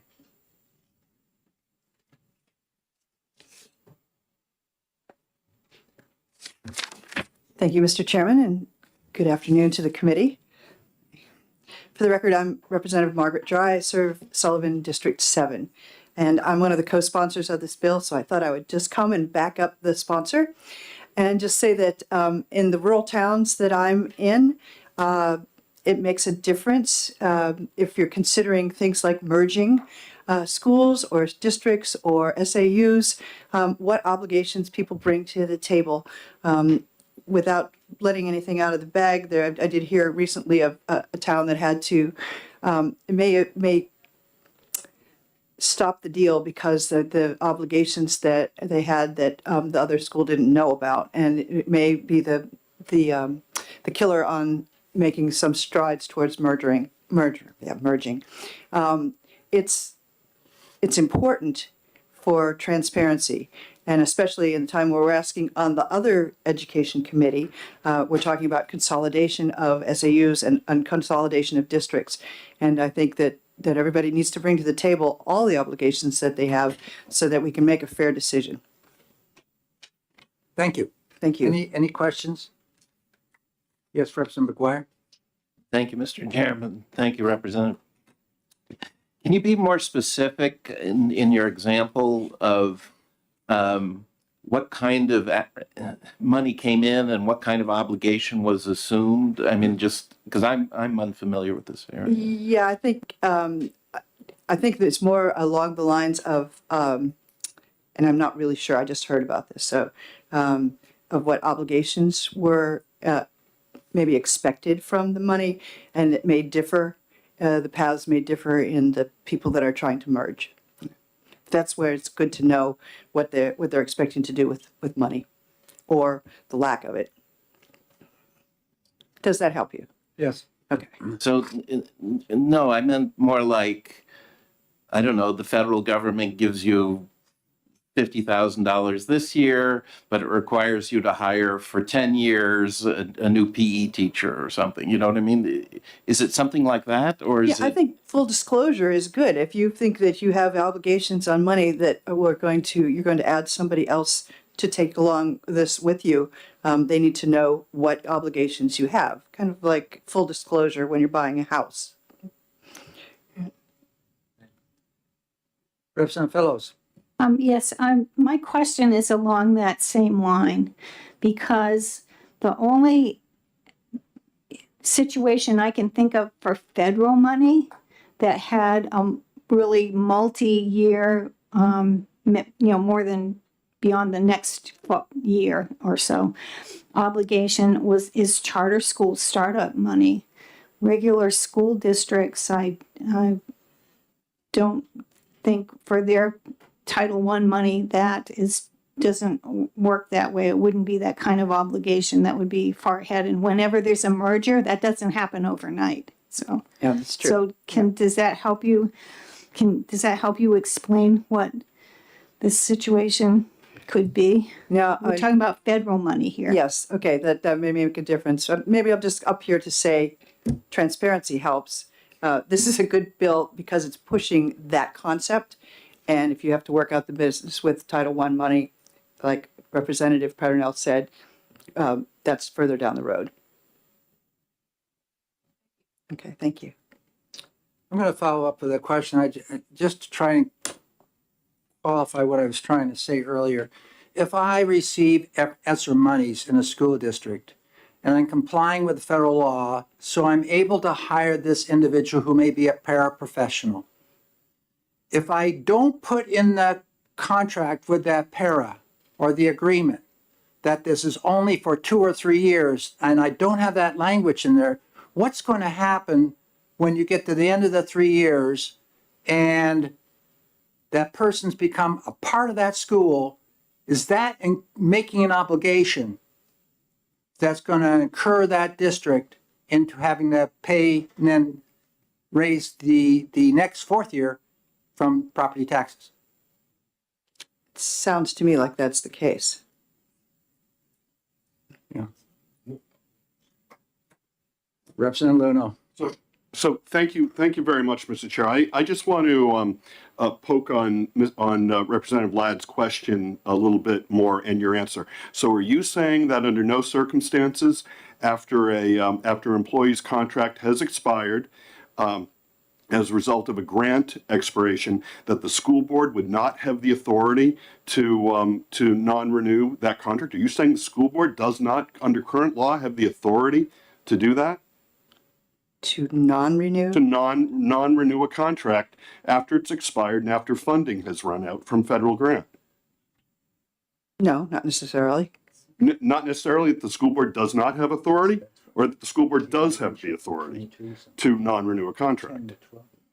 The single schools, we're talking about one school district, not Talking about a school merging. district. Yes. Non-renewing a contract in the case that Representative Ladd just talked about was funded for multiple years through a federal grant, and it states clearly on the contract, as all the ones that I've ever signed, being chair of the school board, that this contract is being issued subject to a federal grant and is subject to non-renewal following the completion of the grant. Are you saying that school boards don't have the authority to non-renew a contract?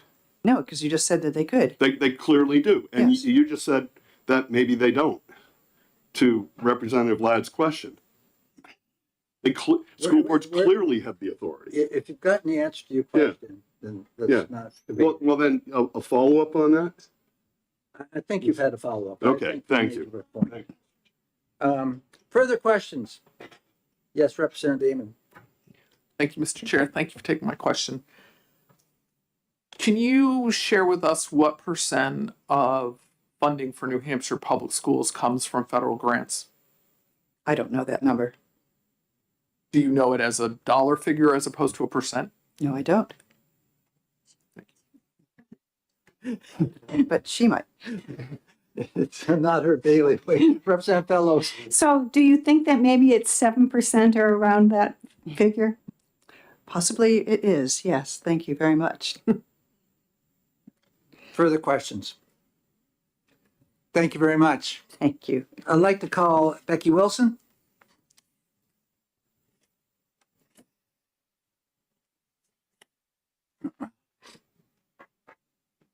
Good afternoon, Chairman Ladd, members of the committee. For the record, Becky Wilson from the New Hampshire School Boards Association. We are in opposition of this bill as it is currently written. If the bill does move forward, we have a lot of questions about what this would mean for districts. We certainly understand the need for transparency and wanting local community members and parents to attend local school board meetings. To the representative's point earlier, is something that we would love to have that kind of involvement.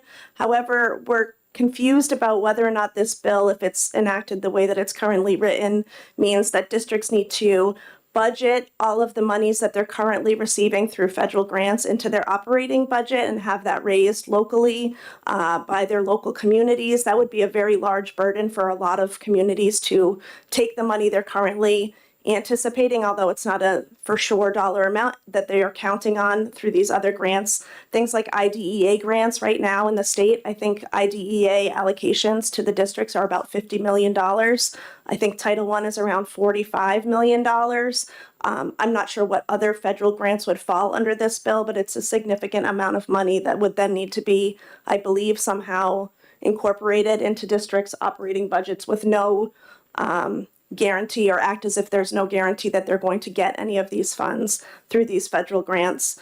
Most of the federal grants also do require a maintenance of effort, meaning if you're going to put something into place through a grant that you are anticipating maintaining over time or a resource to families, you do have to somehow account for that moving forward in your operating budget to ensure that you're not just providing something and then taking it away from students and families in the future. But you can, to the previous question, as a person's contract that is solely funded by a grant, make sure that that is known. And then when that grant is over, that position would be no longer maintained by the district.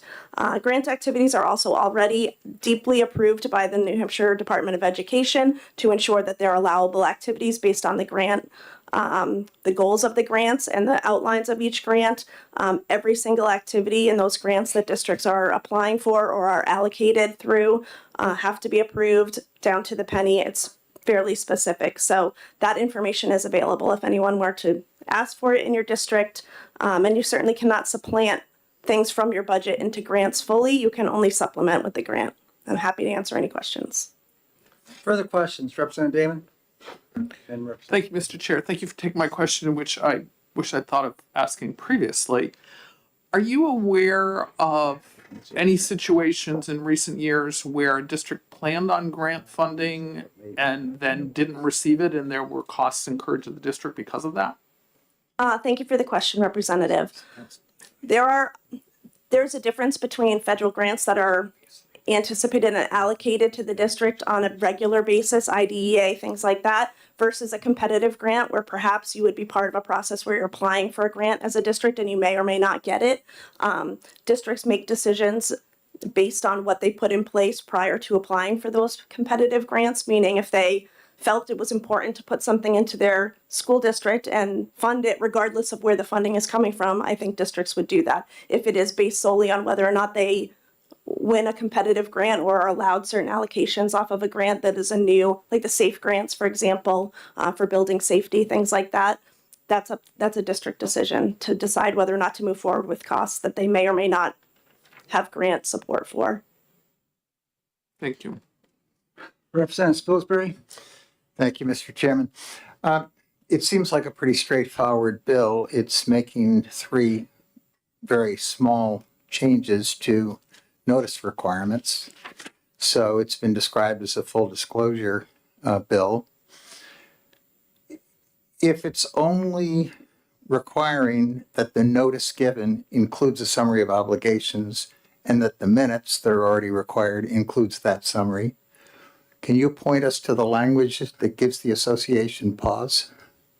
Thank you for the question, Representative.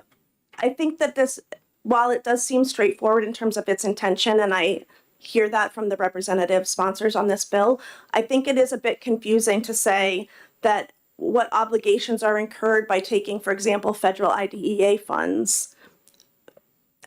Those are federal funds that the districts are already that are set aside for districts to be able to offset their costs for special education, for example, or Title I.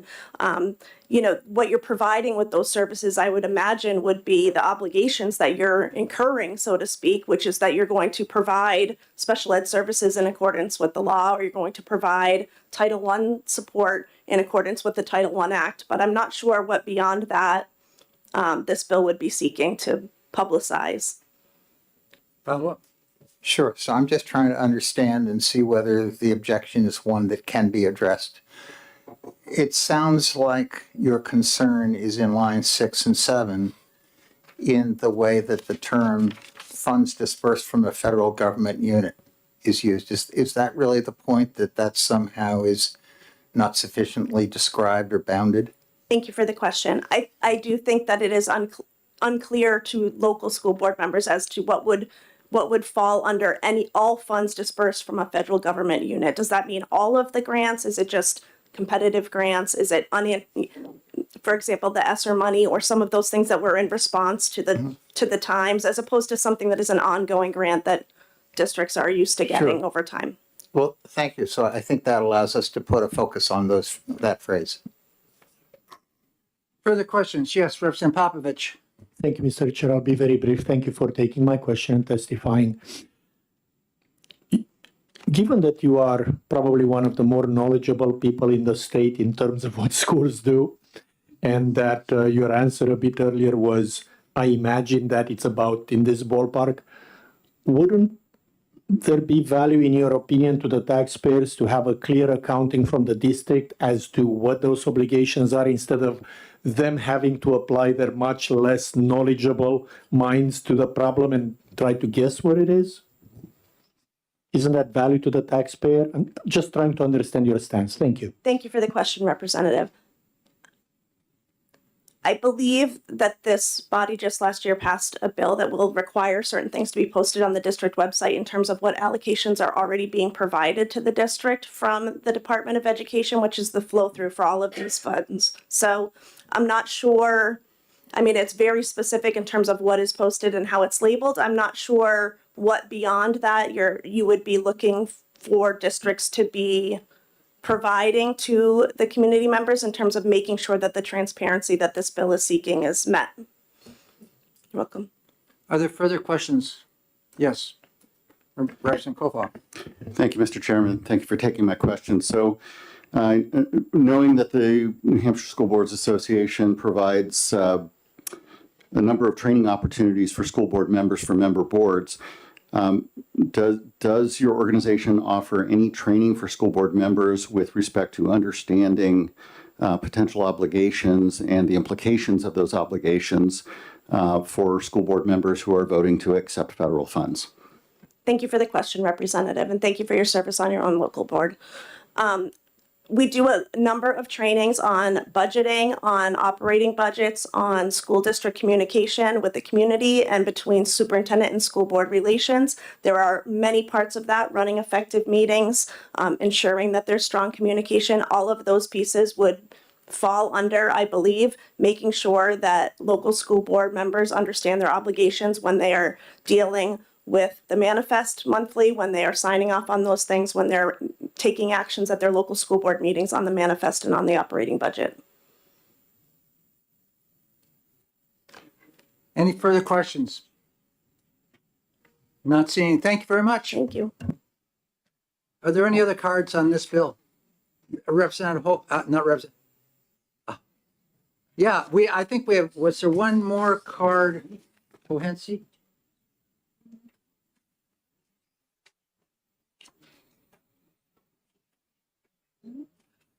Did you have one? I thought so too. Well, come on up. If you had one, we shall, yeah, we will find them. And so with Ms. Banfield as well. You're welcome. So here we are, two more. The button, push down the bottom. Yeah, there you go. Thank you.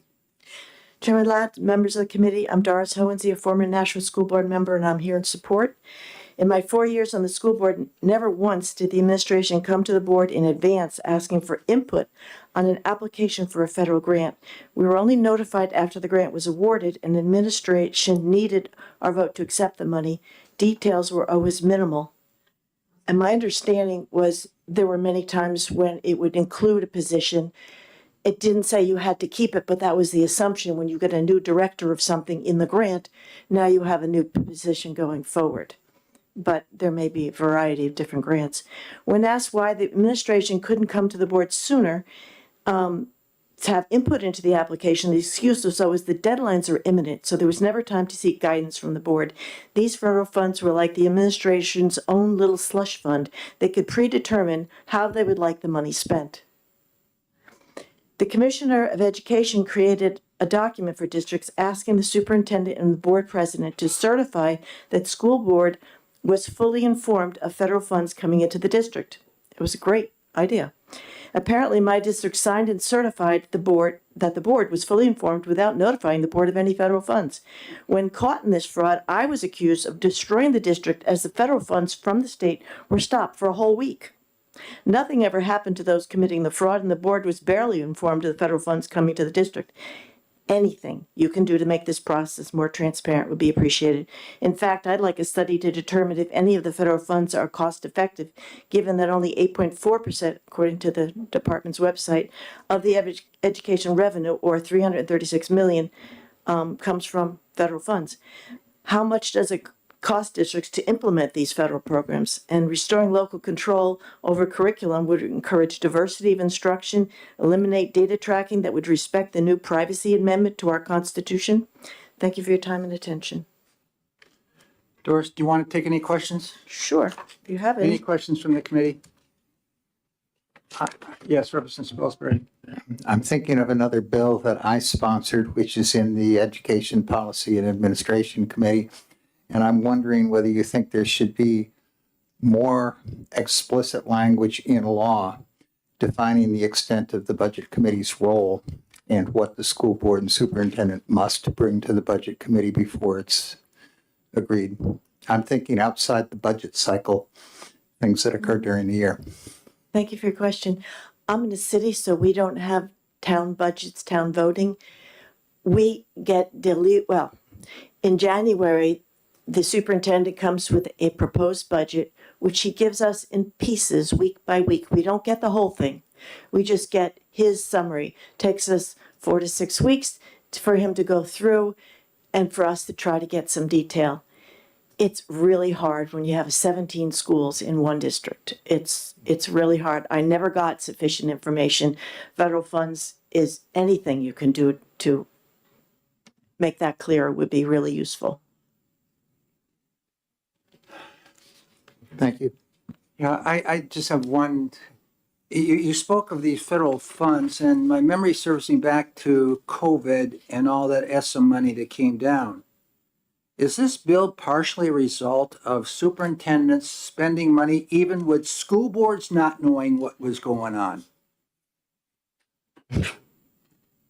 Is that a question? Well, I said, is this bill a result of the way the federal government set up the ESSA, which was really done in a very quick fashion, that monies came down, and there were some cases in which those monies were being, and there was a very broad list of how things could be used and for what. And it was the understanding that the superintendents, administrators could make the decision on how those funds were going. It did not go to school boards. So the transparency, is that so that there were some where they weren't even informed that they had this money and it's being spent? Are you aware? Thank you for the question. I think it's interesting. I was off the board at that time. The boards were not meeting in person. They were meeting over Zoom. Information transfer was minimal. ESSA is a very strange animal. It's passed in 2015. SEL comes in 2019, and it somehow mandates something that came 4 years later. They don't go back to Congress. ESSA keeps blooming. Yeah, excuse me, I wasn't talking ESSA, I was talking ARPA, gopher monies. COVID money through ESSA, you said. COVID money, yes. I wasn't there. Yeah. Yeah. Further questions? Okay, we have one more card. Thank you very much. Anne Marie Banfield.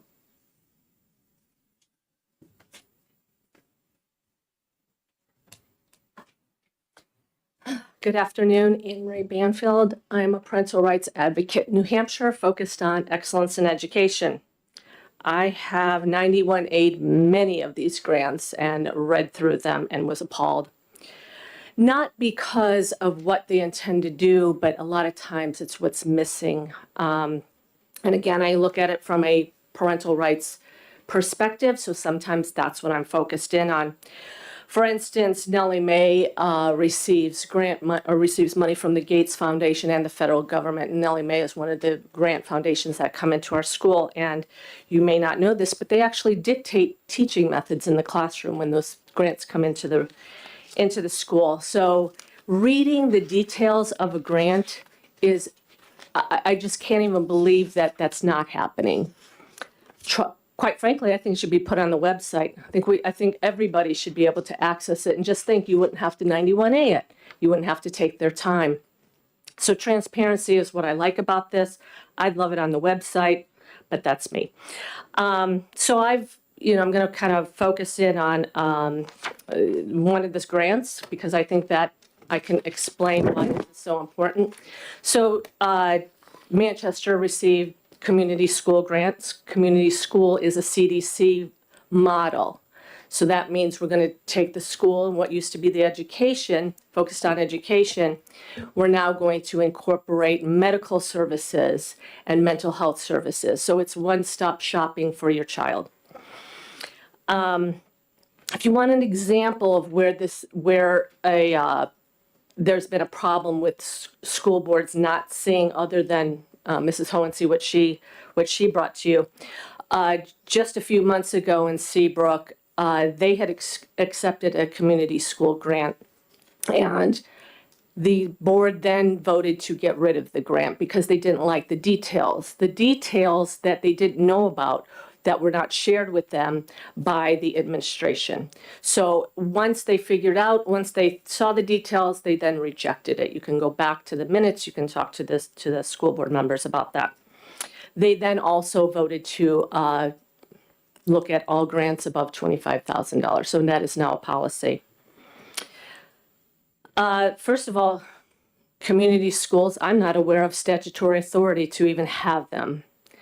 I know that there's statutory authority to hire a school nurse, but this is a fundamental change to our education system, and it's coming into our schools already with federal money. Massachusetts has an extensive statute on community schools. But I'm going to tell you, in Maine, for instance, Maine has many school-based health clinics. And I'll give an example there. A father went in a daughter brought home a little bag of pills. And father said, "What are those pills?" And she said, "Well, they prescribe them at school." And he found out that they're Zoloft. And Zoloft is a antidepressant, and it causes suicidal thoughts. And my point is, he went into the school, found out from the administrator that, "Oh, we don't do this. This is a school-based health clinic where we got our federal grant from." Goes to that entity. They tell him, "We don't have to get your consent. This is federal money. We don't need your consent." He withdraws his daughter, and Children's Services come and visit him, which he was then exonerated. So within this grant, I'm going to give you another example. So some of the wording in the grant talks about the Behavioral Health Improvement Institute at Keene State College will serve as the outside evaluator for measuring performance, pipeline services, and local outcomes. That's part of the community grant to the Manchester schools. Now, does anybody have any concerns about Keene State College Behavior Institute? Probably none of you do. You may not know this, but they are the outside authority who reports back to the federal government on how these grants are working in the school. And so just a short time ago, maybe about a year ago, we found out that Keene State was receiving personally identifiable information on students' mental health without parental consent, without student consent. So there's a problem. So this is in their grant. Mr. Chair. Mr. Chair, point of order. What's your point of order? The bill talks about any obligations incurred by accepting unanticipated funds. It doesn't talk about specific details associated with the grant. So these are just stories that I think are anecdotal to the Stories that to are the reinforcing the rationale for the purpose of the bill. No, because the purpose of the bill is obligations incurred by the school district by accepting the unanticipated funds. It's not about. I'm not going to accept this parliamentary inquiry. I don't feel that the person testifying is straying off the path. I would ask her to continue. Thank you, Mr. Chair. So as I go through this grant, and again, I look at from a parental rights perspective, one of the things I look for is parental consent when they're now going to service a child for their medical needs or their mental health needs. And in this particular grant for Manchester, there is language, fortunately, that requires parental consent. But the problem is that I saw was, is this a blanket consent form, or is this for each service? We just had Manchester testify that they do, in Ruth Ward's she was expanding Medicaid parental consent. So if, again, these blanket forms, parent signs, could be used as, well, we're going to change something on the Medicaid billing, we're going to change services. It doesn't specify that a parent needs to consent on each service that they provide. Another example, because maybe you want examples, maybe you don't, but I did have a parent one day call me and say that, and the commissioner knows about this, I report all this to the commissioner, that his son was in the lunchroom and they were playing swords with their knives, with the plastic knives, and his son scraped the arm of his friend. He goes down, he gets a psychological evaluation.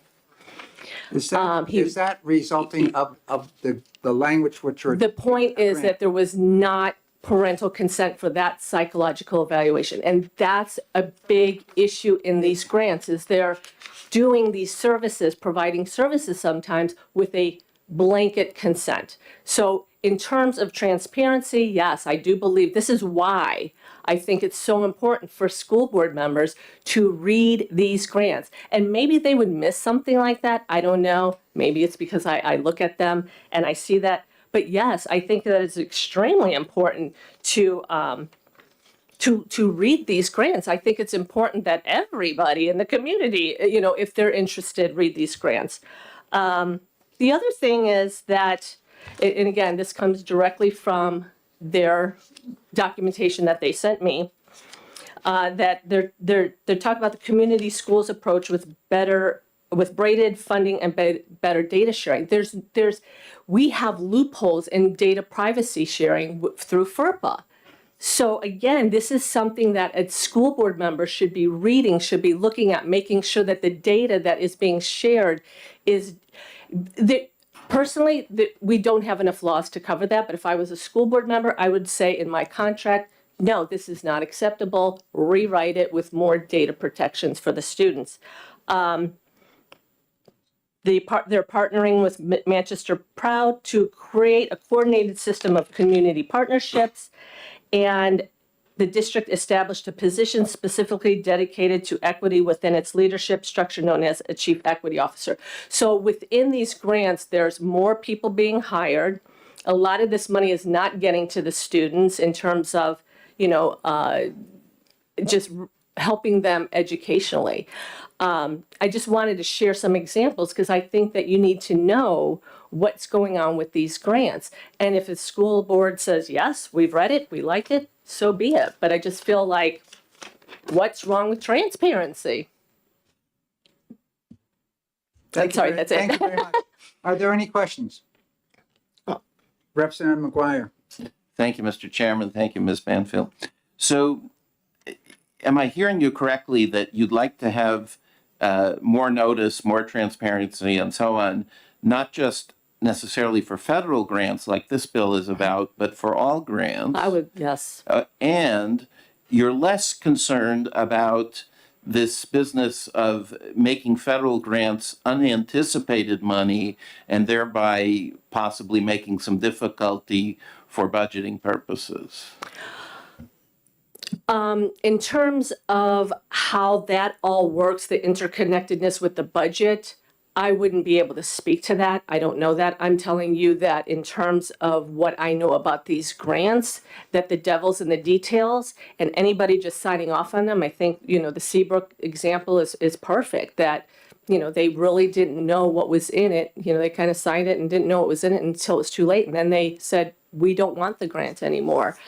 Had they been required to, and of course now they are because it's in their policy, you know, the devil's in the details. Thank you. Are there further questions? Yes, Representative Erf.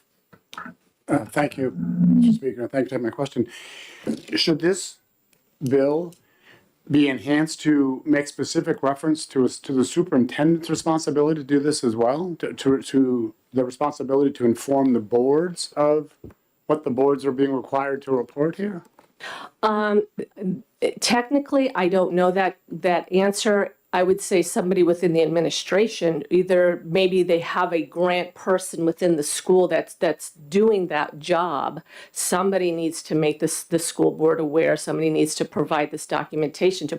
I can get it through a 91A. Anybody can get it, but the school board should review them before accepting the money. Absolutely. Further questions? Yes, Representative Damon. Thank you, Mr. Chair. Thank you for taking my question.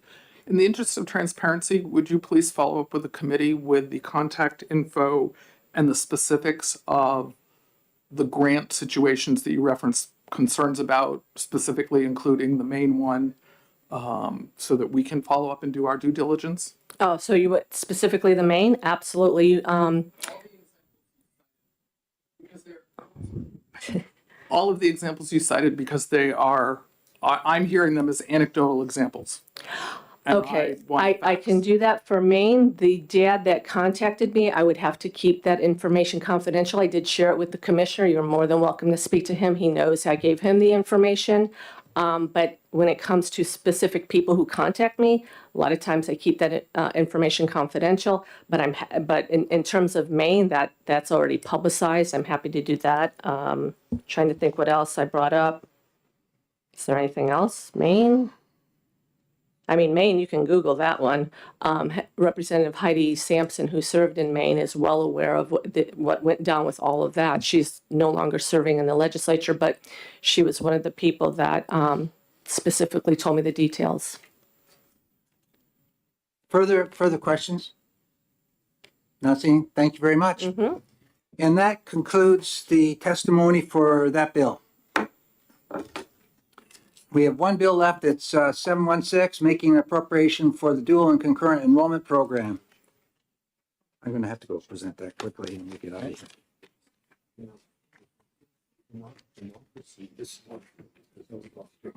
Yeah, that's right. That's right. I can do it. Mr. Chairman, it's me. I got a note from the lobby asking if we're going to be executing any bills this afternoon after this. The answer to that is no. Thank you for clarifying it.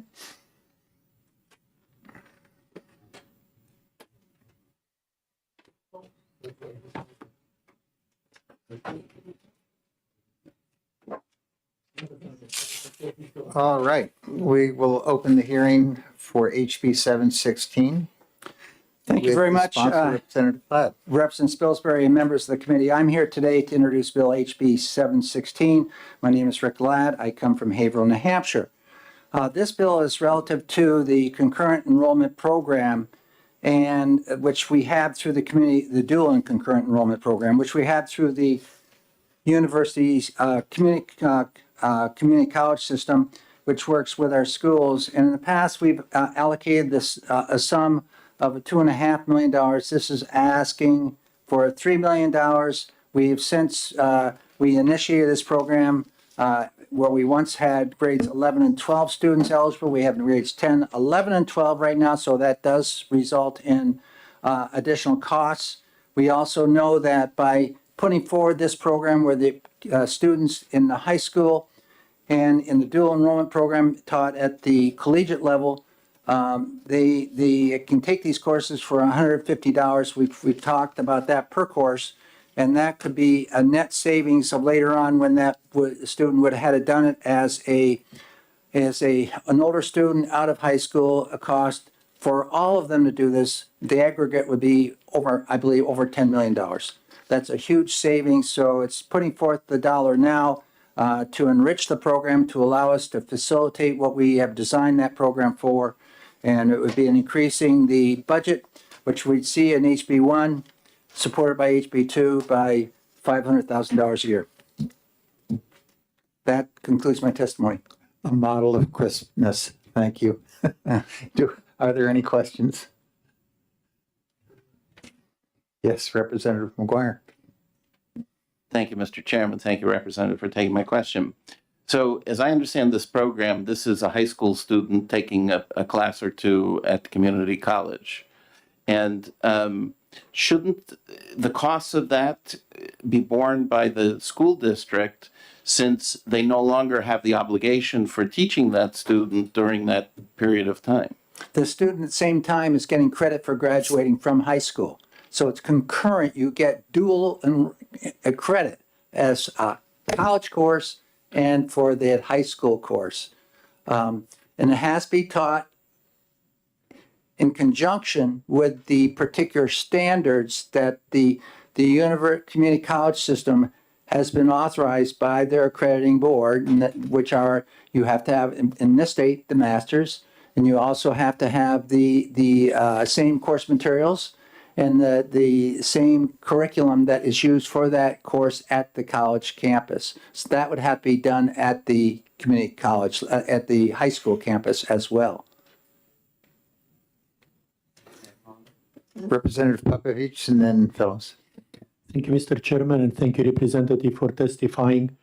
Does participating in this program require any additional expenses for the school districts? For the school districts, Correct, for the school districts, we know the college is doing some work. if in fact you have an instructor that's already there, that's capable of doing this, that has the master's, let's say in the mathematics, that's part of their contract. So they're doing it at no cost to the school district. However, there is a cost of $150 for that cost through the community college system. But there should be no additional cost to the, unless, for example, you do not have the instructor at your school that has the math and they bring that instructor down from the community college system, then there could be an expense to pay from the school district to pay that person to do that. Representative Fellows. Yeah, just to follow up to that question. So the money, the $3,000, 3 million? 3 million, sorry.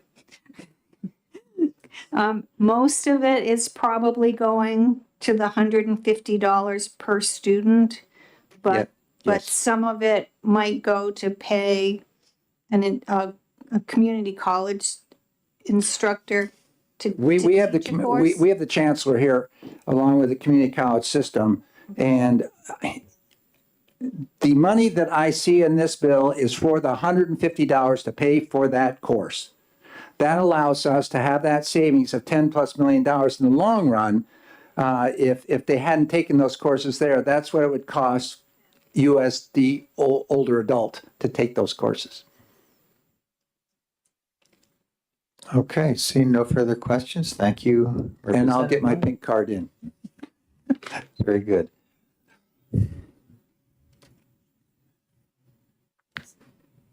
Come up jointly, okay. And we don't have any other pink cards, right? Okay, good. I'm going to call jointly Chancellor Mark Rubenstein and Shauna Young, representing the community college system.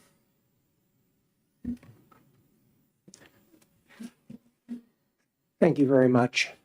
I'm here to speak on behalf of this bill. If I may begin with a point of clarification to Representative McGuire's question. There are actually three different formats for early college. One is in the high schools and typically taught by the high school teacher who's academically qualified to deliver our curriculum. That probably accounts for about 90% of the activity. But the other two versions include on our campuses with our faculty and online. And those account between them for another 10% of the activity. So some of this is borne by the school district through the compensation of teachers, some by our folks. Up until the current biennium, the language in statute for this was specifically to fund scholarships for courses. And originally CTE and STEM courses eventually broadened, and from our vantage point, perhaps most helpfully, giving us some latitude to support the program when we do have an instance where a school district may not have a teacher who's able to offer part of the curriculum, for us to be able to step in with our instructors to support that. As Representative Ladd described, in the last year, we had over 10,000 students participate in early college. Across that group of students, they earned about 54,000 credits. At our tuition rate, that would have been about $13 million. So the $2.5 million that supported that had a return on investment that is the $10 million that Representative Ladd is describing.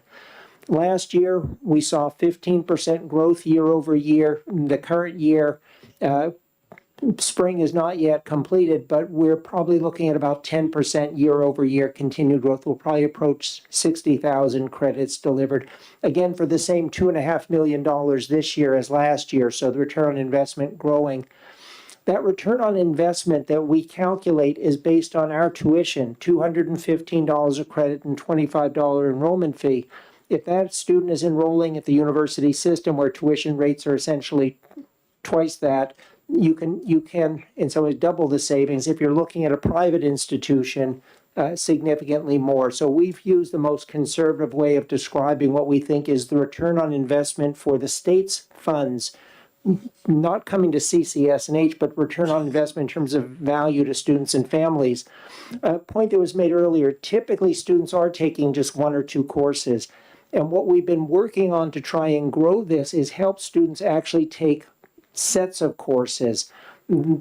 For a student who's going on to college, to take 1 or 2 courses may make a semester a little bit lighter, give them a little bit more flexibility. But where the real impact shows up is when a student can complete a full semester's worth of college or a full year or even the associate degree while still in high school.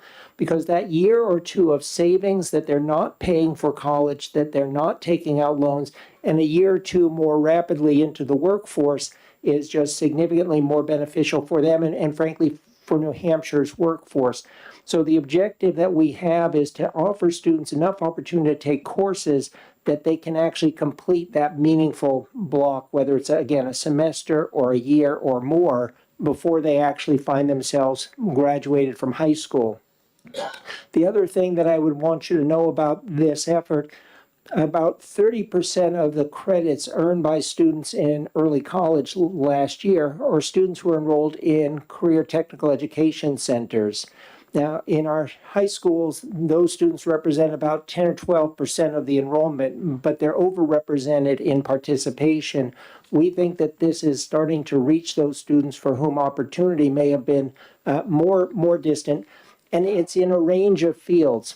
Automotive, students who are interested in welding, students who are interested in healthcare, virtually any field that we offer, students can get the foundation started earlier and more affordably, gives them more options as they progress. So we think that there's real value to the state in this program. We've seen students and families embrace it. We think that it's worthwhile for the state to continue to support this effort, and I'm happy to answer any questions you might have. I'm also joined by my colleague Shauna Young, Director of Secondary Pathways, who can answer the more detailed questions. Very good. Thank you. Yes, Representative McGuire. Thank you, Mr. Chairman. Thank you for taking my question. So what fraction of high schools participate in this program, and does VLAX participate? VLAX does for the online portion of this, and we serve, I want to say it's at least 100 high schools across the state. Virtually every high school has participation in this. Yes, Representative Burton. Thank you for the question. The advantage of the program, correct me if I'm wrong, is that these courses articulate with university and college courses, not just the community college system. And does it not give the parents assurance that their son or daughter will get a leg up on that education, that they won't have to pay for at the next level? Completely correct. A student who earns credits through early college receives a transcript from CCS&H. If they happen to be at Oyster River High School, the transcript is from Great Bay Community College. If they happen to be here in Concord, it may be from NHTI. It is a CCS&H course, a CCS&H transcript, and the credits apply. And as you probably know, over the last several years, as we've worked with the university system to build pathways between the two programs, students not only have more assurance that these credits transfer and apply to those degrees, but actually can map out what the degree path should look like. So no wasted time, money, no lost credits. And in the long term, as this state has tended to see majority of its students who are going to four-year colleges go out of state to do that, we think that we can use these pathways to help New Hampshire students find opportunities in New Hampshire schools to stay here. Thank you. Thank you, Representative. Yes, Representative Fellows. Thank you. Is there a cost to the community college system to get these teachers certified to be able to teach these courses? Well, typically, we're working with high schools and identifying teachers who are already academically qualified, have the required master's degree in the discipline that they'll be teaching. We have early college coordinators working with schools throughout the state. Each of our colleges has a person whose role is to work with colleges. work with guidance counselors, work with teachers, recruit students to help with the registration process. So we're not actively working to prepare teachers to be certified, but we are working with school districts to help them understand what the opportunities are. And in places where a district may not have somebody, again, pointing back to the opportunities we can offer on our campuses. You're welcome. Yes, Representative Miller. Thank you, Mr. Chairman. I appreciate it. Any short form of it works for me. And thank you for coming and testifying and answering questions. I think it would be useful to all of us, and me in particular, if maybe either you or your colleague would go into detail and explain exactly what the funds are going to be. What are they getting spent on? You know, you receive this revenue. What are your costs? What do you do with the money exactly? So, you know, we can better understand how the process works. Okay, so some of this is specifically invested in the staff who provide that outreach to the college, to the colleges, to the high schools. But some of it is also in anticipation of revenue that we're relinquishing. About 1 in 5 credits that we offer, about 20% are in math courses. And to be able to offer math courses, those tend to be larger enrolled courses, tend to be, if we're thinking about this purely in business terms, those are revenue positive. Helps us to offset the cost of things that are not as financially feasible on their own. Our nursing programs, allied dental health programs that are smaller course required by accreditation, in some ways this goes to the offset of those expenses. Thank you very much. I would concur with the request for a rough breakout of how the 3 million would be expended if you could do that in the categories. Rough. If I go through the current staffing that we have, the costs associated with recruitment, outreach, administering the program as it is, about $1.5 million is offset by those operating expenses. Some of this would also be used, and again, with the broader language that allows us to support programs, we'd be looking to create opportunities for students who are participating in these courses to come to our campuses, because part of this is helping them understand what the opportunities are to meet our faculty, see our facilities, increase the likelihood that they'll persist beyond high school into these programs, both with us and with the university system. And then some portion, I can't tell you exactly what it is. If it's the $3 million, some portion of that would flow to the bottom line to offset those expenses that are associated with courses that are more costly to deliver. As said earlier, with a math class, because we can have larger enrollment, that course may cost us $120 per credit to deliver because we spread that across 24 students. Our nursing classes typically are costing us between $650 and $700 a credit. Some of our automotive classes, advanced manufacturing classes, maybe $300 and $400 per credit to deliver. So some of this, as you wash through the full spectrum of our curriculum, there are always courses that are revenue positive and courses that are very costly to deliver. And some of this is just figuring out how to make sure that we can provide the full spectrum of education that the state needs for the workforce that the state wants. Okay, very good. Yes. Do you know if you have any homeschoolers that are taking advantage of this coming back to the high school? And the other thing is, do you offer anything comparable at private schools like this? Sure. Yes, on both occasions. So the early college program is. Yes, could you please step forward and use the mic? And pull the mic towards you. Why don't you just take a seat for a moment? All right, sorry. Thank you. No, the early college program is open to both homeschool students, traditional high school students, as well as private high schools. For the private high schools, they will need to have a memorandum of understanding with us. But the program is offered to a vast majority of New Hampshire's families. Yes, Representative Damon? Thank you. Could one of you speak to what portion of students who do one or more dual and concurrent enrollment courses continue in higher ed, whether with the community college system or otherwise? And also, what portion of those students are New Hampshire residents?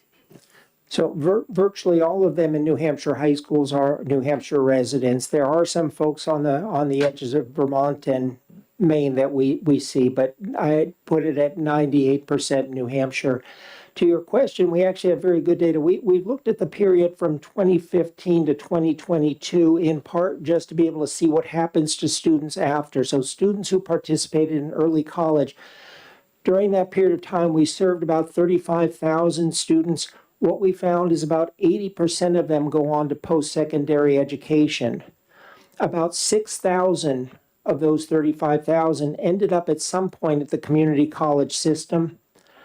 About 6,600 ended up at the university system. We know that the majority of students who participate in early college, at least in that period of time, ended up going to four-year institutions, and of those students, the majority actually went out of state. So one of the things that we've seen in the last couple of years is a growth in participation of students in our career technical education centers whose interests we think are better aligned with many of the technical programs we have. We expect that as those data become more current, more recent years where we've seen that growth, we're going to see more of those students coming to the community college system and more of the students staying in New Hampshire. Even for the students who are bound heading toward four-year institutions, we think that growing concerns about affordability, plus the opportunity for them to be better engaged through these programs, can bring more of those students to New Hampshire schools rather than having them go out of state with the credits they're earning. And one last data piece. Do you have any knowledge to share on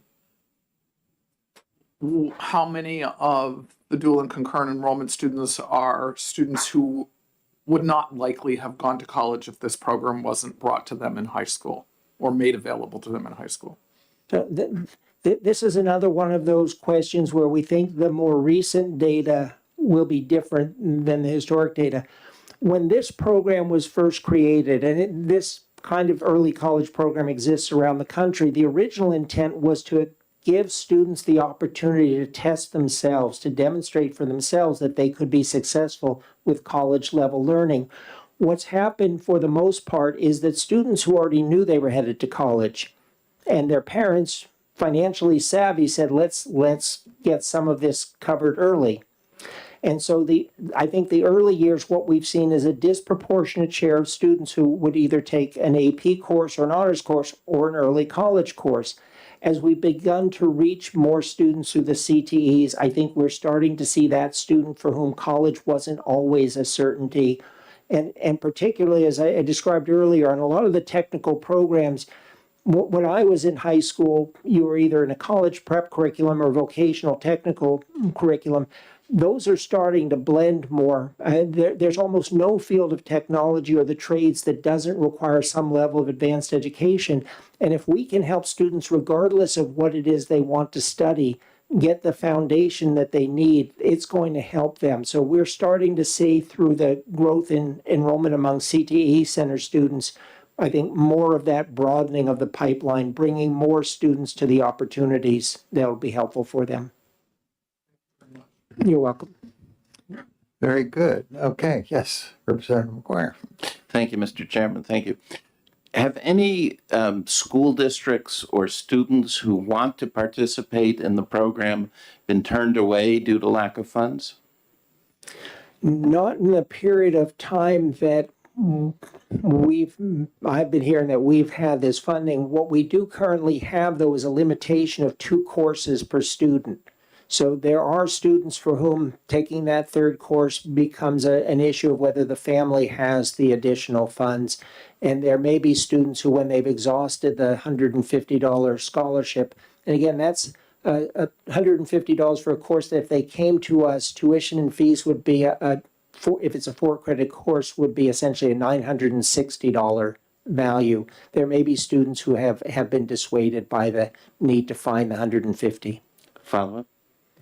Could such students pay with their own private funds and take more classes? And so? Students can, and I'm sure have. Thank you. You're welcome, sir. So that seems to be the context of the scholarship characterization. Good. Any other questions? Very good. Thank you for your testimony. I'm going to close the hearing. And that's our last, I don't think there's anybody else signed up to speak. That's our last bill, but if everyone would sit tight till our chair has a chance to retake his seat, I'll let him close the day.